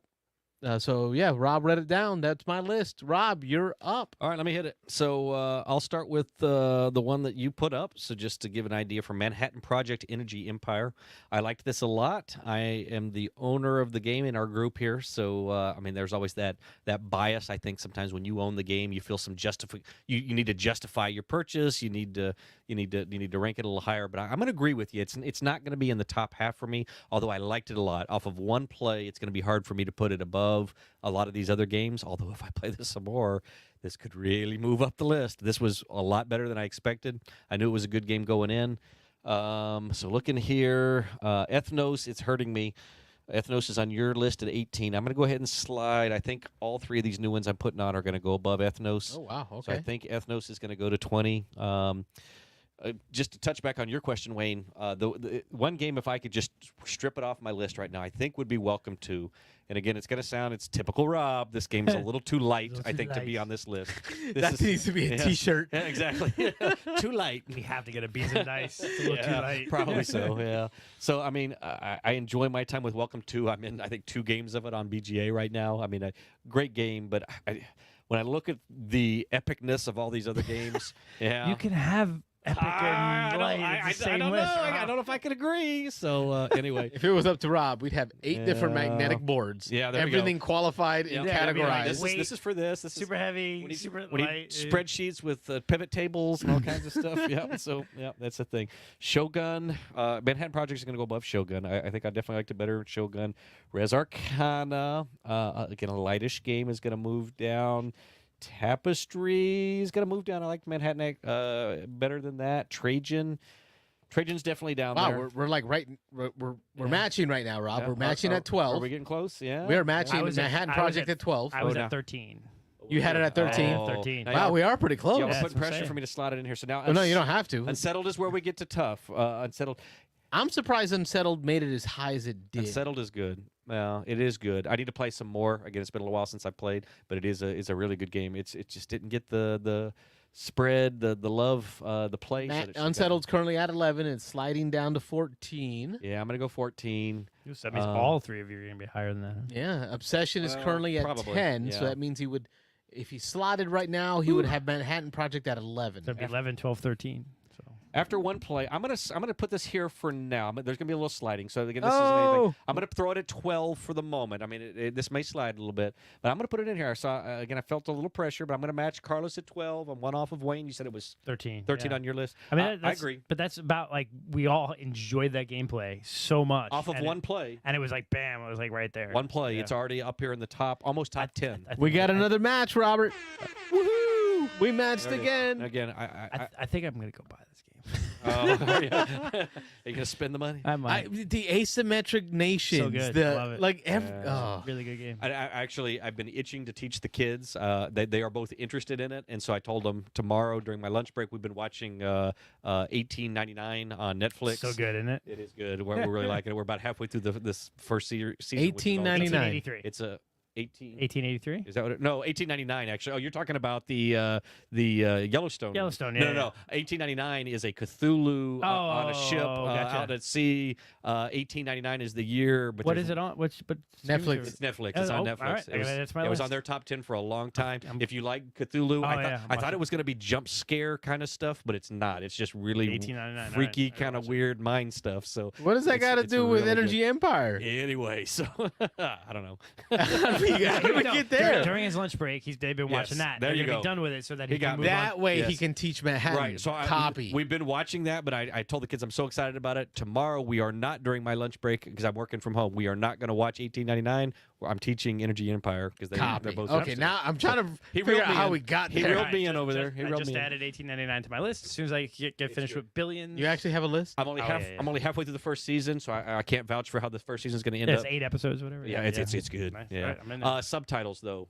That's fine. You can watch it all English dub, but it's a European boat coming to the U.S. in 1899, and there's there's Dutch. There's So they all speak different languages. they all do. Oh, I so love it. It's important to That's know awesome. when they can understand each other and when they can't. Yeah, so yeah, okay, it's cool. important. Welcome to the Beans Eyes Podcast, a podcast about Netflix shows. There you go. Anyway, all right. I know we Streaming got games, we got to yeah. get going here. Aquatica. So anybody who's watched the show very much knows that this was going to be high on my list. I am a sucker for aquatic themes, water themes. I have a house full of fish tanks. I'm just love the beach. I'm a Florida guy. Anyway, so I just had not played this game in the last year, so that's why this had been sitting down there. Aquatica is going to go pretty high. It's going to go above Obsession. Ooh. It's going to go above. Oh, Thunder Alley. Oh, that hurts. These hurt, Carlos. It does. Make them Tell you not End hurt, of the Carlos. year. Make them not I'll hurt. tell you what, though, it was an okay game. Yeah. Oh, yeah. Wayne wasn't a huge fan. Wasn't a Yeah. fan. I like it a lot. The water theme helped you. Yeah, the water theme Yeah. definitely helps If you me. take a different theme on that. I liked the sliding of the cards up and Yeah. down. It kind of Yeah. reminded me of my DJ days. Yeah, that was kind of push, cool. push, Yeah, push up, push it. I think And then part the- of the problem is that's the kind of game where you have to play a few times to like get it. And I played a game. It was me, Carlos, Dan, and Will. Yeah. And I was the first time player, and all of them had played it before. Yeah, that A can hurt. lot. Yeah. And so I just got crushed. that could be a bad experience. I told it was- Will it to was- take it easy on you, but he no, wouldn't. it was still a fun experience. It's funny you said Carlos. Who's the Carlos? Or Carlos, no. Will. Will. Yeah, Dan, William. Will. Dan, William, me, and The other Puerto Ricans. Yeah, yeah. Copy Yeah, that. you know, I was looking at you there. No, it was. Let's get it. We all look alike. yeah, yeah. It's okay. You all look alike to me too. Exactly. No, it was definitely fun. Right, Lonnie? Definitely kind of game you want to play a few times. Yeah. You need to play it a few times to get it. I think we played with the expansion. That's the only way I would really play now. is with I haven't played the expansion. You haven't played the expansion? Oh, it No, makes it I had a good better. time with Aquatica. It's I don't know better if with it would. expansion. It would not make this high. It would Really? definitely not make this high. Make your top 20, you think? I don't know. Oh, really? Okay. Yeah. Oh, we'll need to play again. I don't own it though. We got to find. William, Dan owns it. William owns it. Okay. without expansion though. All right. So my board. So it's going in there at. You somehow Aquatica. left a slot of 13. I know. So I got to put Aquatica again, at 9. I'm going to slide stuff, but Aquatica at 9. So again, just for you watching at home, it's Dune Imperium at 8, Aquatica at 9, Thunder Alley 10, Obsession 11, Manhattan Project at 12. This one is going to be lower, so I know that this is going to be in that the lower range here, so I don't have to move any of those top 10. And I guess let me just go from the top real quick. So Brass Birmingham for me, number 1, Orleans, number 2, Blood Rage 3, Mosaic 4, Endeavor, Age of Sail at 5, Concordia at 6, Tyrants of the Underdark at 7, Dune Imperium at 8, and then we just did the Aquatica, Thunder Alley, Obsession, Manhattan Project. I'm going to slide Unsettled back up, so Unsettled is going to go to the 13. That still surprises me. It must have been really good. It is good. You need to play it sometime. Yeah, you need to try it. Destinies. So this is a game I've been playing with the kids, and I don't know how much that. And that's the thing is with tense. Destinies, I would really think that Unsettled and Destinies are in that similar feel, Maybe. similar kind of fill the same niche. Yeah. They're definitely different games. Unsettled is completely cooperative. You are trying to solve a puzzle. Destinies is definitely competitive. And it blew me away, not that this influenced my decision at all, because I've been playing Destinies with the kids now for the last couple of months. But Dice Tower, when I watched their top 100s, I could not believe how many people had Destinies in their top 20. This showed up on at least half of the people's lists in their top 20, which blew me away. I just didn't, even though I knew several of them on the show liked it, I didn't know they liked it that much, and I like it quite a bit. It is your first play of Destinies, if you've played it once and didn't play it again, I will agree, and I've heard some people on the Dice Tower say that their first play didn't grab them of this, but you play it a second time or a third time and you start seeing how this works, it's a good game. It's really good. And so my kids are begging me to borrow the expansions from Dan because I don't own any of the expansions yet, and he owns them. Destinies is going to go on at 14, which may seem a little low with the way I'm talking it up, but I think we are talking about We really, played a lot really of games good this year. Yeah, really good games Lot of here. good games. So Destinies is going to hit me at 14, Trajan at 15, Tapestry 16, Res Arcana, Shogun, Welcome to, and Ethnos. Again, this Rounded hurts up me. to 20. Yeah, and I played Ethnos again, so actually I could move this. You know what? I did play Ethnos. I'm gonna do this actually. Sorry, you did play Ethnos. I did play Ethnos with the kids actually just a couple nights ago. I am going to move Ethnos officially above Welcome to, and you know what? I'm still surprised you don't have it above Shogun. I like Shogun. It is going above but Shogun. I was gonna say, Ethnos is just- yeah, Shogun is good. I'm gonna move it there. I'm thinking Res Arcana. I'm gonna put Ethnos at 18 right now. So I'm gonna rejuggle Match that. again. Yeah. Oh, are we? Oh, yeah. Oh, I didn't even know. we matched Good call, again. Wayne. Good call. I didn't even see that. Yeah. So we're matched at 18. Shogun is going to go to 19, and Welcome to is at 20. Yeah. I think that's Nice. it. Yeah. I agree with that. Yeah. You like that? You approve? I approve of Ethnos as a more distilled, fun area control game Yeah. over Shogun. And you know what? Right now, I have no desire to play Archeo Society. I don't. It's grained in on me after watching all the Dice Tower reviews. They all said if you've never played Ethnos, Archeo Society is an 8. It's a 9. It's an awesome game. It's still better than a ton of games out there, but Ethnos is still better. So now I know I love Ethnos. I don't feel any need to go play Archeo Society. But I'm just gonna have to make my own remake of it. yeah, you know, redo the art or something ourselves. Yeah, So exactly. there was a comment a little while ago we missed from Nick, Nick Oben. Yep. Said he doesn't have access during the next few weeks. He'd love to get in on the show, play a game. He has a gift for the show. Oh. And I know what I kind of think I know what it is, so I don't want to spoil it. But from his trip to Maryland recently, so Okay, yeah. Oh, With our, yeah, with we'll our have him alternate over. theme, our other theme, yeah, not the Yeah. game show part, but yeah, the No. beverage part of the theme. of the beverage show. Maryland, the home of Guinness Brewery Yeah. in the Yes. U.S. Well, and a few In the other things too. Yeah. Oh, things. Yeah, not just Guinness Brewery. Really? All right. Let's let's make that happen. Okay. Yeah. Yeah. Have him come over for we can sure. Play. 'Cause Well- I don't, has Nick played? I was gonna say, Have you- Comic Hunters yet? I was saying we just talked about games that we're going to have on. We're going to do Comic Hunters. We're going to do Brass Birmingham, so we can leave it open. Yeah. Nick, Fourth choose, seat. choose which game you want to play, and we'll save a spot for you. I think it's with Comic Hunters, you could do that and another game. Like Yeah. if you had like Comic Hunters 45 45 minutes, minutes, max. yeah. So you could probably do a couple of shorter games in a night before. See, now I feel like I don't even want to put Mosaic Wars and Disasters as one of the games we play because it's like we need to focus on what matters. Like we need to get these important games either on the list or off Well, the we list. could do this at a game day too. We could.